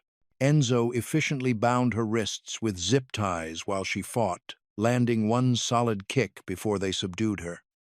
"Careful with our guest." A smooth voice cut through the darkness. Lorenzo Severi emerged from the shadows, his resemblance to Cassian twisted into something cruel. "Hello, sister-in-law. Welcome to the family reunion." Across town, Cassian stared at the blinking dot on Luca's tablet, the tracker they'd placed in Nyla's wedding ring, showing movement toward the river. Enzo's number went straight to voicemail.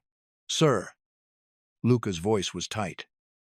Enzo's last 3 calls were to a burner phone, same signal pattern as Lorenzo. Cassian's whisper could have frozen hell. He checked his weapons with mechanical precision, each movement controlled despite the rage burning in his eyes. "Ready the men. No one sleeps until she's home." In the warehouse, Nyla tasted blood from her split lip. They'd tied her to a chair, Lorenzo circling like a shark scenting weakness. "You're the key, you see," he mused. "The one thing that could finally break my dear brother's iron control. The woman who made him vulnerable."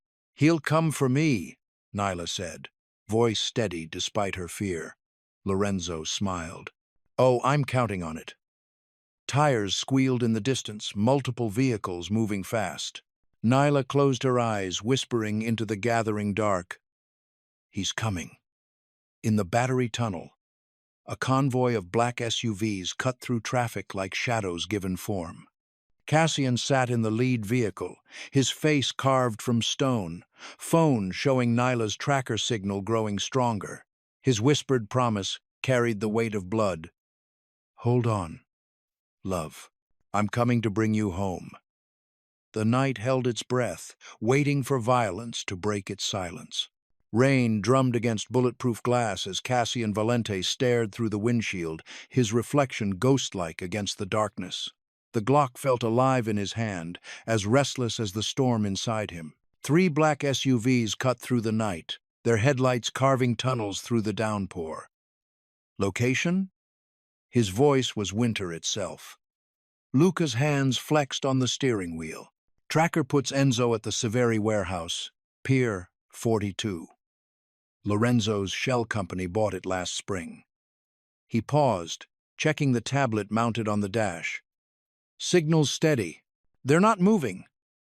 Because they're waiting for me, Cassian thought. His jaw tightened until pain bloomed. This morning felt like another life, Nyla's smile over coffee, sunlight catching gold in her hair.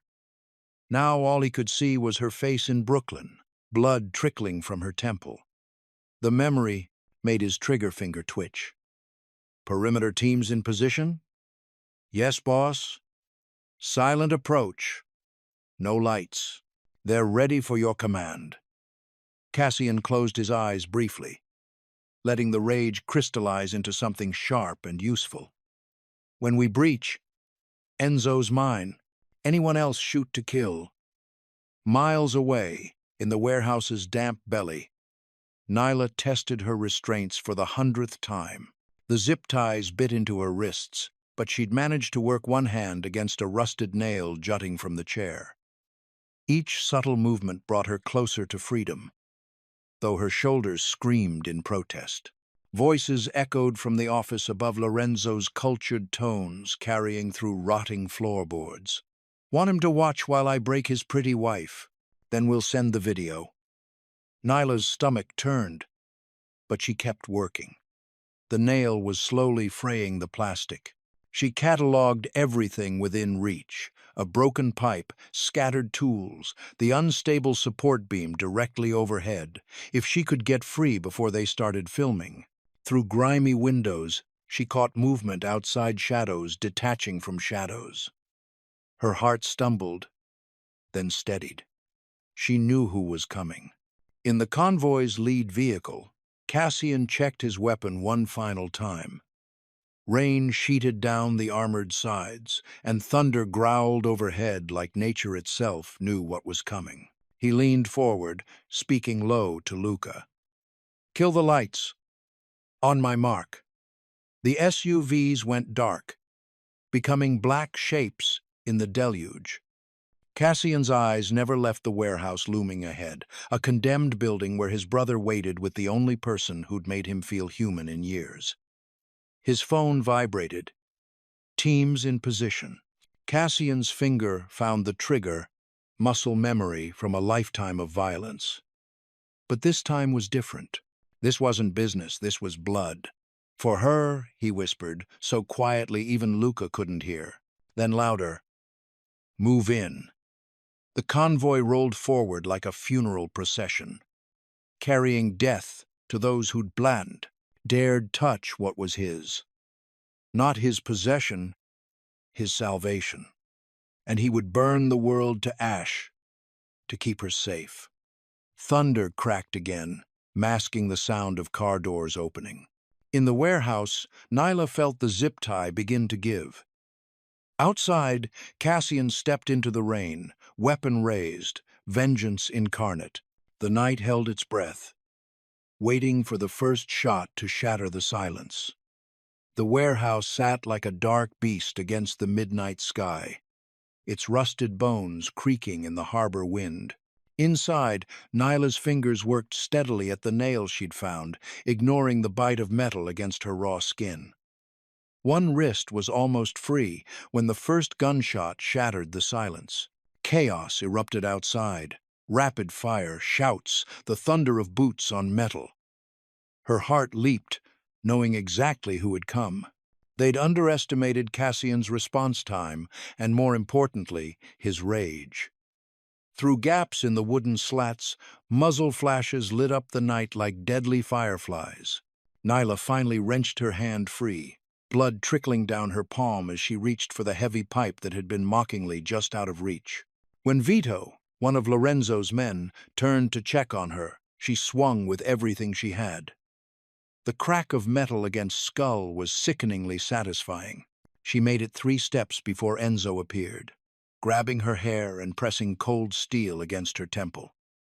"Not so fast, Mrs. Valente," he sneered, dragging her back toward the center of the warehouse. The main door burst open with a sound like thunder. Cassian stood silhouetted in the frame, gun raised, face carved from marble and midnight.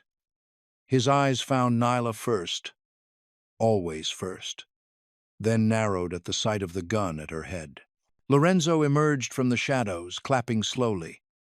"Brother, right on schedule. Let her go." Cassian's voice was deadly quiet. "This is between us." Enzo's laugh was bitter. "All this drama over a maid. She's nothing. Replaceable. No." Cassian's gaze locked with Nyla's, and for a moment, the warehouse fell away. "She's the only person who made me want to stop being this monster." The world exploded into gunfire. Nyla drove her elbow back into Enzo's solar plexus as Cassian fired. A bullet grazed his shoulder, dark blood blooming on his black shirt. But his return shot caught Enzo square in the chest. The traitor's eyes went wide with surprise before he crumpled. Lorenzo bolted for the dock exit. Cassian's pursuit was pure predator, fluid, relentless. They crashed together near the water's edge, fists and knees and raw hatred. Lorenzo fought like a cornered animal, but Cassian moved with terrible purpose. The sound of vertebrae snapping was almost lost under the lap of waves. Something exploded deeper in the warehouse. A stray bullet finding fuel drums. Orange flames raced up the walls as Cassian sprinted back inside. He found Nyla already moving toward the exit, grabbed her hand, and they ran together through thickening smoke. Behind them, the warehouse groaned its death throes. They emerged into cool air just as police sirens began their distant wail. Cassian pulled Nyla against his chest, one hand cradling her head, the other still gripping his gun. She felt his heart hammering against her cheek. "I told you," he murmured into her hair. "You don't get to leave my world now." Nyla closed her eyes as fire painted the night sky red. "I'm not leaving," she whispered. "I'm making it better." Behind them, the warehouse collapsed in a shower of sparks, burning away the last bridges to who they'd been before each other. Luca appeared with a blanket, medical supplies, and their exit strategy. As they moved toward the waiting car, Cassian kept Nyla tucked against his side, his grip gentle but unshakable. The sirens grew louder, but they were already ghosts, leaving behind ashes and bodies and the death of the men they used to be. In the car's back seat, Nyla cleaned the blood from Cassian's shoulder while he watched her with fierce devotion. Neither spoke. They didn't need to. Some promises were better made in silence, written in blood and gunpowder, sealed with the knowledge that they'd burn down the world to keep each other safe. The countryside safe house was silent, except for Nyla's steady breathing and the soft patter of pre-dawn rain against the windows. Cassian sat on the hardwood floor beside the bed, his white shirt stained dark with blood, some his, most not. The first gray light of morning caught the raw stitches visible through his torn sleeve, a crude field dressing he'd done himself. He hadn't moved from this spot in hours, watching the gentle rise and fall of Nyla's chest as she slept. His gun lay within reach, but his hands were busy with his mother's rosary, thumbing the worn beads in an endless loop. The familiar ritual did nothing to quiet the echoes of bone breaking beneath his hands, the wet sound of his knife finding Lorenzo's throat. Nyla stirred, eyelids fluttering. A small whimper escaped her as consciousness brought back the pain of her injuries. Cassian's hand twitched toward her but stopped short of touching. "You're safe," he said, voice rough from smoke and silence. "We're at the safe house north of the city." She turned her head toward his voice, wincing at the movement. The bruise on her cheekbone had darkened to purple, and butterfly bandages held together the split in her eyebrow where Enzo had struck her. Cassian had cleaned each wound himself while she was unconscious, his deadly hands impossibly gentle with antiseptic and gauze. "How long?" she whispered. 6 hours since the warehouse." He swallowed hard. "You passed out in the car." Memory flooded back. Flames, gunshots, the sick crack of Lorenzo's neck. Nyla pushed herself up against the headboard, ignoring the protest of her ribs. Her eyes fixed on Cassian's shoulder. "You're hurt." "It's nothing. Those stitches are terrible." A ghost of a smile touched his mouth. "I've had worse." Silence stretched. Between them, heavy with everything unsaid, Nyla's fingers twisted in the sheets. "You didn't have to be that man again," she finally said. "The one who kills without hesitation. The monster they made you into." Cassian's jaw tightened. He stood in one fluid motion despite his injuries, pacing to the window. "I only become that man when you're in danger. The rest." He pressed his forehead against the cool glass. "The rest is learning how to be someone else." "Someone else?" "Someone worthy of you." His shoulders tensed. "Every violent act in my life was easier than feeling anything. Killing was simple, clean, until you walked into my world and made me want." He trailed off, hands clenching. "Want what?" Nyla's voice was barely audible. He turned to face her, mask cracking. "Everything. Life. A future that isn't paid for in blood. You make me want to live instead of just survive." The raw honesty in his voice made her breath catch. Slowly, carefully, Nyla slid from the bed. Her bare feet made no sound on the floor as she crossed to him. Cassian went absolutely still as she raised her hand to his face, her touch feather light on his stubbled cheek. "Then learn," she whispered, fingers trembling against his skin. "Learn to live instead." His eyes closed at her touch, tension draining from his body. After a moment, his hand came up to cover hers, pressing her palm more firmly to his face. The gesture held all the surrender he couldn't voice. "I don't know how," he admitted roughly. "We'll learn together." Nyla stepped closer, resting her forehead against his chest. His heartbeat was strong and steady under her ear. "Starting with letting someone look at those stitches properly." A low laugh rumbled through him. "Is that the nurse speaking?" "The wife," she corrected softly. His arms came around her then, careful of her bruises, holding her like something precious and breakable. They stood that way as dawn painted the room in soft gold, neither speaking, simply breathing the same air. When Nyla finally pulled back, her eyes were wet but determined. "Come to bed. You haven't slept." Cassian allowed her to lead him to the rumpled sheets. They lay down together, not touching except where their fingers intertwined between them.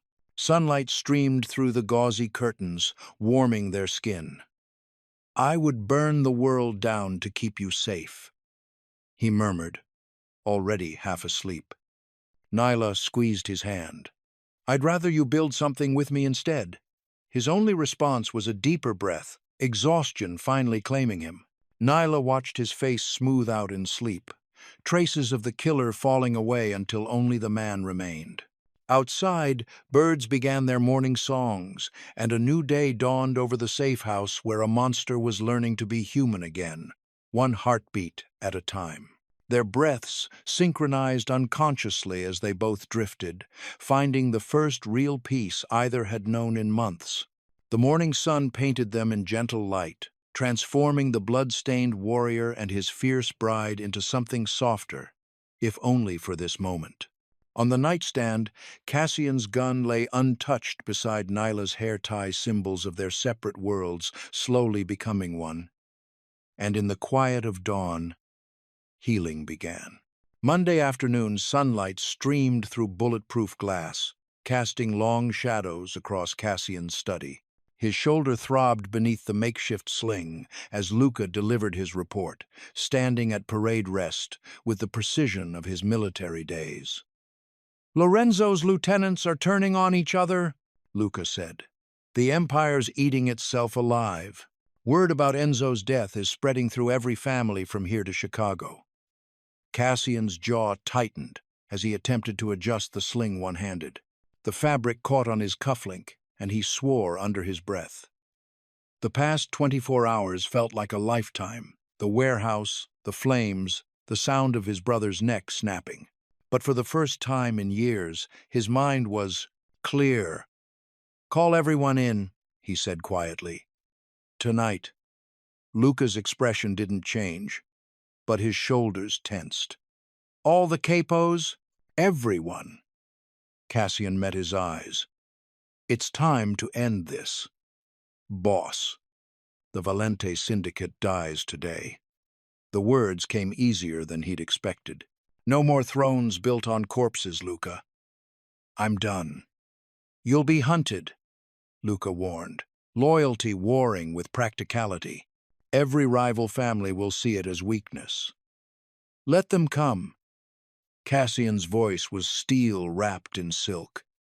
"They'll find a man now, not a godfather, and a man can choose how he lives."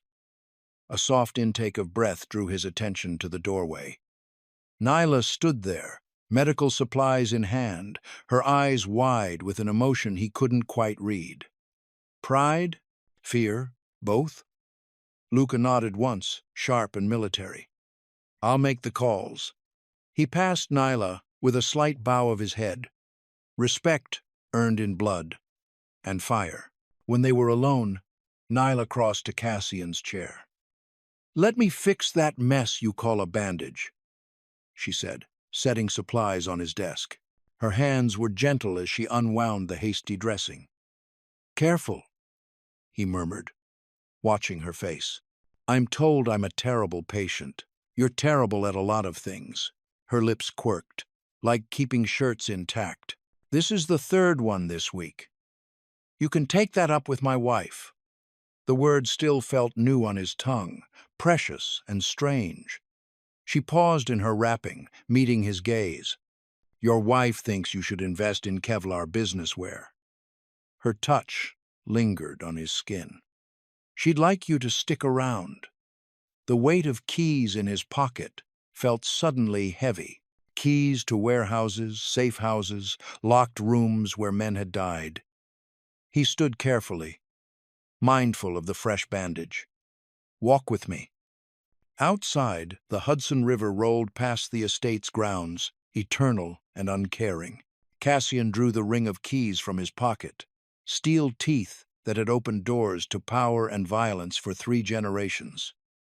"My father said these were worth more than gold," he told Nyla. "The keys to an empire." Without hesitation, he drew back and threw them in a high arc. They caught the setting sun for one brilliant moment before disappearing beneath the dark water with barely a splash. Nyla's fingers found his good hand, warm and real. "Some empires," she said softly, "are better off falling." He turned to her, this woman who had walked through fire and emerged stronger, who had seen his monster and chosen his man. "Then let's build something better on the ashes." The river rolled on, carrying old keys to deeper waters, while behind them the estate waited to become something new, something built not on fear, but on the strongest foundation Cassian had ever known love. The late August sun cast long shadows across the Valente estate's sweeping driveway. As construction crews packed up their tools, 2 weeks of intensive renovation had nearly erased the visible scars of violence. Fresh marble gleamed where bullet holes had pocked the walls, and newly installed windows caught the golden light. Only the faintest scent of fresh paint lingered in the air. The black SUV crunched over gravel, coming to a stop beneath the porte-cochere. Nyla's heart quickened as Cassian helped her from the car, his touch gentle despite the lingering stiffness in his injured shoulder. She'd grown used to his hands during their time away, how they could shift from deadly to tender in the space of a breath. "Home, sweet home," she murmured, aiming for lightness despite the weight in her chest. Cassian's fingers tightened briefly on hers. Different home now. The main doors swung open, revealing a corridor of staff lined up with military precision. Their faces held the careful blankness of people who'd witnessed too much and learned to say nothing. Nyla recognized their wariness. She'd worn it herself once. Pia broke the tension, stepping forward with tears in her eyes. "Finally!" She wrapped Nyla in a fierce hug, ignoring all protocol. "The house has been too quiet without you, Kara." Something tight in Nyla's chest loosened.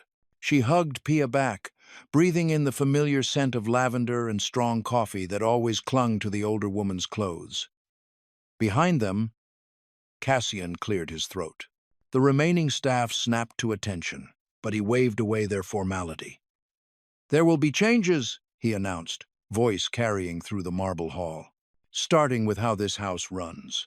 He guided Nyla forward, his hands settling at the small of her back. "Mrs. Valente isn't just my wife. She's an equal partner in everything we do from now on. The old ways die here." A ripple passed through the assembled staff. Nyla lifted her chin, meeting their gazes one by one. She saw confusion, calculation, and from a few of the longer-serving members something that might have been relief. "The first change," Cassian continued, "will be announced at tonight's meeting. All lieutenants and department heads will attend." His tone left no room for questions. As the staff dispersed, Nyla caught fragments of whispered conversations. "Legitimate business. Cleaning house. The boss has changed." She wasn't sure if that last one was meant as praise or criticism. Later that afternoon, she found Pia in the rose garden, pruning the late summer blooms with practiced care. The older woman didn't look up as Nyla approached, but her scissors paused mid-snip. "You're worried," Pia said, not a question. Nyla sank onto a stone bench, watching shadows lengthen across the manicured lawn. "Peace feels fragile, like holding smoke." Pia set down her shears and turned, dark eyes sharp with wisdom earned through decades of service. "Peace isn't found, Kara. It's kept like these roses. You cut away the dead parts, feed the roots, protect against frost." She gestured to the garden. "Look how they bloom even after storm damage. And if more storms come, then you weather them together." Pia's mouth curved. "I've known Cassian since. He was a boy who hid his mother's rosary under his pillow. He was always capable of gentleness. He just needed someone worth being gentle for." Nyla thought of Cassian's hands, how carefully they'd cleaned her wounds that night at the safe house, even as his own blood dried on his shirt. "I don't want him to lose himself protecting me." "Ah, but that's not what happened, is it?" Pia plucked a perfect red rose, handed it to Nyla. "He found himself protecting you." Big difference. Evening painted the sky in deep purples and oranges as Nyla dressed for dinner. She chose a simple black dress, elegant but understated. The diamond on her left hand caught the light, as she fastened her necklace the same ring she'd once left on a nightstand, uncertain of its weight. She found Cassian in the long dining hall, standing at the head of the table where his father had once held court. But unlike the old Don's oppressive formal dinners, tonight there were only two place settings: intimate instead of intimidating. Candlelight softened the planes of Cassian's face as he turned to her. His dark suit fit perfectly, concealing the bandages she knew still wrapped his shoulder. But it was his expression that caught her breath open, almost vulnerable. "You look beautiful," he said quietly. She moved to him, straightening his tie out of habit. "So do you. Even with the sling hiding under there?" His laugh was low. "Real. Always ruining the mystique, aren't you?" "Someone has to." She smiled up at him. "How did the meeting go?" "About as expected. Some resistance to legitimate business, but they'll adapt or leave." He pulled out her chair. "I don't need an empire anymore. Just this." They sat, and Cassian poured wine into delicate crystal glasses. The vintage was expensive, she knew, but he served it without ceremony. Another change, the man who'd once weaponized every gesture, learning to simply be. He raised his glass. To second chances. Nyla touched her glass to his. The crystal chime echoing through the vast room. To keeping peace. His free hand found hers across the table, fingers interlacing. Outside, the last sunlight faded from the gardens where Pia's roses still bloomed, persistent and beautiful against the coming dark. Inside, they ate and talked and planned their future. No longer prisoner and protector, but partners in the truest sense. Later, when the candles had burned low and the night pressed soft against the windows, Cassian pulled Nyla to her feet and kissed her with the same gentle ferocity that had first drawn them together. Here in this house where violence had once ruled, they created something new, not perfect, but theirs. And they would keep it, day by day, storm by storm, choice by choice. Peace wasn't found. It was kept. Nyla stirred in the vast bed, reaching instinctively for Cassian's warmth. Her hand found empty sheets, still holding his lingering heat. Through the French doors, rain misted against the balcony, and she caught the faint glow of a cigarette, a habit he claimed to have quit months ago. She slipped from the bed, wrapping herself in the cashmere throw he always kept draped across the chaise. The marble floor chilled her bare feet as she padded to the doorway. There he stood, a dark silhouette against the midnight sky, dress shirt untucked and sleeves rolled to his elbows despite the damp. "Those will kill you," she said softly, knowing he'd heard her approach. Nothing snuck up on Cassian Valente. Even now, he didn't turn, taking another long drag before answering. Plenty of things want that honor. His voice carried that rough edge. She recognized the one that meant sleep had brought unwanted visitors. Nyla moved beside him, close enough to share warmth but not touching. She'd learned his moods like a second language. Sometimes proximity was enough. Sometimes the space between them needed to breathe. "Want to talk about it?" she asked, watching his profile in the darkness. The cigarette glowed, brighter as he inhaled. Same faces, same blood. His knuckles whitened on the railing. Tonight it was Lorenzo. The way his neck felt when it broke. The sound. He exhaled sharply. "The warehouse fire starting behind us while I carried you out." Nyla's heart ached. This was the Cassian few ever saw, the man who remembered every life he'd taken, who carried their weight in his bones. She reached out slowly, covering his hand with hers. "You can't undo it," she said gently, "but you can stop adding to it." He turned his hand beneath hers, threading their fingers together. "Can I?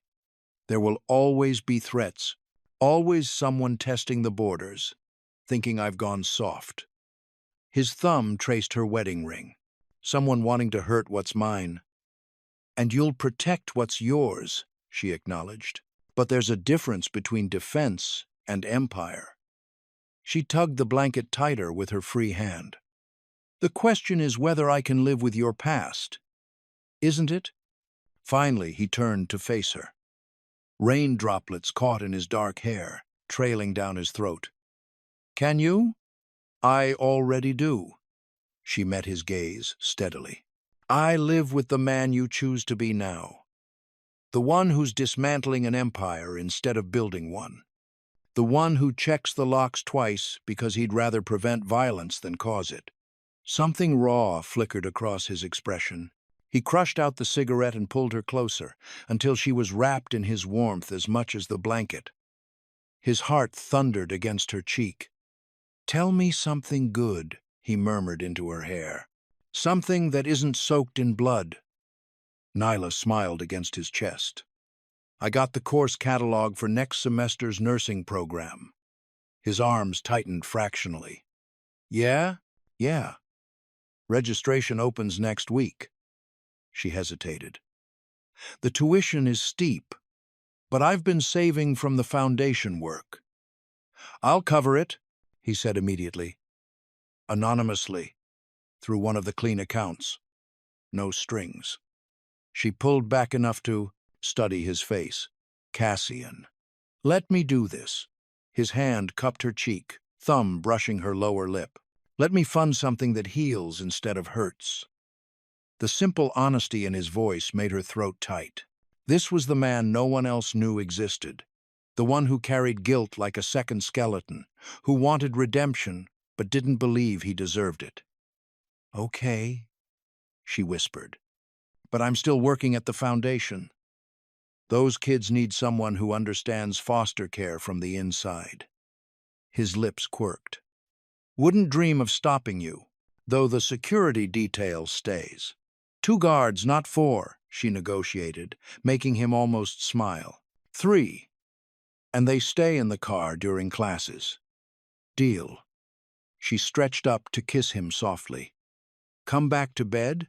He caught her wrist as she turned, pulling her back against his chest. His breath was warm against her ear as he confessed. You're my reason to stay alive. Nyla's heart squeezed.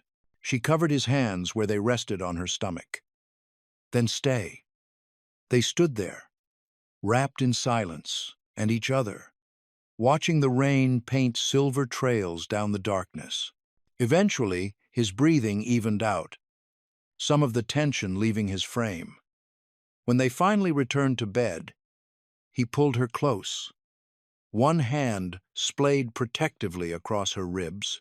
Just before sleep reclaimed her, Nyla felt him press a kiss to her shoulder, gentle, almost reverent. The gesture said what he sometimes struggled to voice, that she was his sanctuary, his chance at grace, that for her, he would try to be better than his blood-stained past. She covered his hand with hers and let herself drift, knowing that whatever nightmares came, they would face them together. Outside, the rain continued its quiet symphony, washing the world clean for another dawn. The August sun painted golden stripes across the Valente estate's manicured lawns, so different from the fortress it had been just months ago. Where armed guards once patrolled, medical staff now walked between buildings. The East Wing's transformation into Hudson Valley's most exclusive rehabilitation center was nearly complete, its walls bright with healing energy instead of dark memories. Nyla stood in what used to be the formal dining room, now a sunny physical therapy space. She checked supply lists while watching an elderly patient work with parallel bars, her white coat a far cry from the house uniform she'd worn when she first arrived. From cleaning the house to running it, Shayla's voice rang out behind her. Girl, look at you. Nyla turned with a grin, embracing her best friend. About time you visited. How was the drive up? Better than dodging bullets, Shayla quipped, looking around appreciatively. Though I've got to say, this place gives me whiplash. Last time I was here, it was all marble and murder vibes. Now it's like a fancy hospital had a baby with a country club. That's the idea, Nyla said, leading Shayla on a tour. Legitimate business, genuine good for the community. The private residence side keeps its old world charm, but this wing. She gestured to the medical facilities. This is the future. They passed the nurse's station, where Nyla paused to sign some paperwork. Shayla leaned against the counter, studying her friend. You're glowing, you know that? And not just because you traded cleaning supplies for that white coat. I'm happy, Nyla admitted softly. Really happy. Who'd have thought? From his office window overlooking the grounds, Cassian Valente watched Nyla laughing with her friend. The sight of her in that crisp coat, clipboard in hand, authority settling on her shoulders like it belonged there, it squeezed something in his chest that used to be made of stone. The conversion paperwork is ready, Luca said from behind him. Last of the holdings transferred to legitimate channels. Cassian nodded, not turning away from the window. And the security? Discreet but thorough. No one gets within a mile of her without us knowing. Good. Cassian's fingers brushed the small velvet box in his pocket. That's all for today. Later that evening, as sunset painted the sky in shades of amber and rose, Nyla followed a trail of tea lights through the restored garden. The path led to the fountain where she'd first told Cassian he couldn't save her by owning her. Now crystal glasses caught the dying light, and white roses spilled from silver vases. Cassian stood waiting. Jacket off, sleeves rolled to expose strong forearms. The dangerous edge that had first drawn her was still there, but softened now, transformed like everything else. "What's all this?" she asked, taking in the intimate table setting. "Dinner," he said simply, pulling out her chair, and perhaps a question. They ate between easy conversation, discussing the clinic's progress, Shayla's visit, the future spreading before them like an open road. When Cassian grew quiet, Nyla recognized the thoughtful look in his dark eyes. "You're planning something," she observed. His smile was slight but genuine. The real one, reserved for her alone. "Do you remember our first wedding?" "You mean the strategic alliance?" Nyla's lips curved. "Hard to forget. I was terrified and trying not to show it." "And I was." He paused, considering. "Desperate to keep you safe, even if it meant forcing your hand." "We've come a long way since then."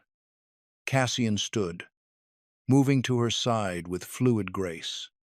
"We have, which is why I want to do this properly this time." He lowered to one knee, producing a platinum ring that caught the candlelight like captured stars. Unlike the first ring's ostentatious warning, this one was elegant, intimate, chosen for her, not for show. "The first time I married you to protect you," he said, voice low and intense. "I needed you marked as mine so the world would know who would burn everything to keep you safe. But now—" He took her hand, thumb brushing her pulse point. "Now, I want to marry you because I love you, because you saw the monster and chose to see the man instead, because you rebuilt everything I thought I'd destroyed in myself." Tears blurred Nyla's vision as he continued. "This ring isn't about ownership or protection. It's about choice. Yours and mine. About building something together instead of burning things down. Will you marry me again, Nyla? This time with no fear between us?" She laughed through her tears, remembering their first ceremony, all tension and unspoken words. How far they'd come from that sterile exchange of vows. "Yes," she whispered, then louder. "Yes, Cassian." Without fear this time. He slid the ring onto her finger, then rose to pull her into his arms. His kiss tasted of wine and promise, of dangers faced and overcome, of a future neither of them had dared imagine in those first dark days. In the distance, a car door slammed, Shayla leaving for the night. Security lights swept the perimeter in their endless dance. But here in their garden, surrounded by roses and candlelight, Nyla and Cassian held each other, transformed by love, but still essentially themselves. The dangerous man who'd learned to be gentle, and the brave woman who'd taught him how. "I love you," she murmured against his chest, feeling his heart beat steady and strong. His arms tightened, protective but not possessive. "And I love you," he answered, the words still new enough to catch in his throat. "Always." Above them, stars emerged in the deepening twilight, witnesses to this quieter, truer beginning. The estate around them stood peaceful, its shadows now sheltering healing instead of violence, its walls protecting love instead of secrets. And in the garden where they'd once circled each other like wary predators, Cassian and Nyla swayed together, dancing to music only they could hear, their future stretching bright and endless before them. 6 months later, the Valente estate gardens bloomed under a tapestry of twinkling lights and white roses. The air held Blake, the sweetness of late summer, carrying whispers of renewal and second chances. Nyla stood before a vintage mirror in what was now their bedroom, smoothing the silk of her ivory dress. Unlike their first hasty ceremony, this moment felt real, chosen rather than forced. A soft knock preceded Pia's entrance. The older woman's eyes glistened as she fastened a string of pearls around Nyla's neck. "Look at you," she murmured in Italian. "From the girl who wouldn't bow to anyone, to the woman who brought our monster back to life." Nyla touched the pearls, remembering the frightened maid she'd been, cleaning marble floors and avoiding powerful men's eyes. He was never really a monster, Pia, just lost. And now found. Pia smiled, adjusting Nyla's loose curls. "Come, your husband is wearing holes in the garden path." Outside, lantern light danced across the gathered faces.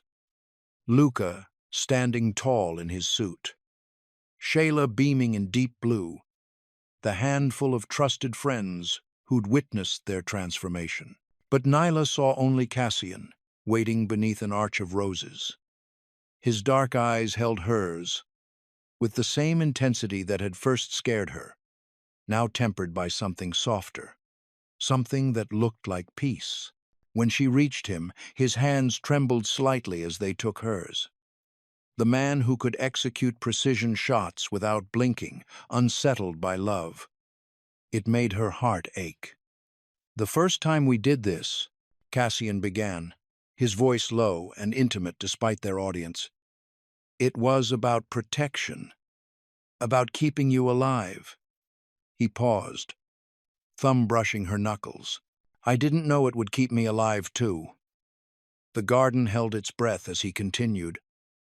"I was born in blood, raised in violence. I thought that was all I'd ever be." His jaw tightened. "But I found peace in your hands. If darkness comes again, and it might, I'll walk through hell itself to get back to you. Not because you're mine to possess, but because you're the home I never deserved to find." Tears pricked Nyla's eyes as she spoke her own vows. "You were danger until you became safety. Violence until you became shelter." She squeezed his hands. "Everyone told me to run from the monster. Instead, I found the man beneath the mask. You protect me not because I'm weak, but because I'm strong enough to let you. You were my greatest fear. Now you're the only danger I'd ever choose." When they kissed, sealing their renewed vows, Shayla whooped, and Luca actually smiled. Music spilled across the lawn as servers appeared with champagne and covered dishes. The reception flowed with an ease their first wedding never had.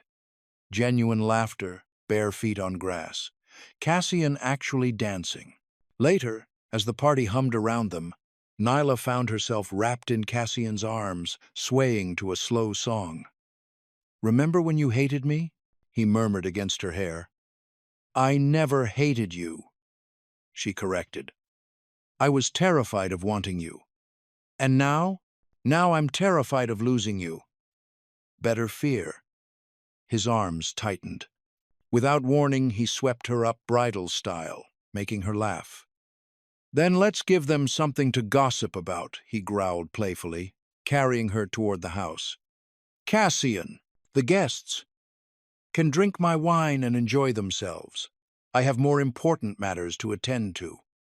In their bedroom, he set her down with unexpected gentleness. Moonlight spilled through the balcony doors, turning everything silver and shadow. He traced the faint scar on her eyebrow, reminder of the night that had forced them together. "Still mine?" he asked softly. Nyla reached up, fingers finding the old bullet scar at his collarbone. "Still yours," she whispered. "And you're still mine."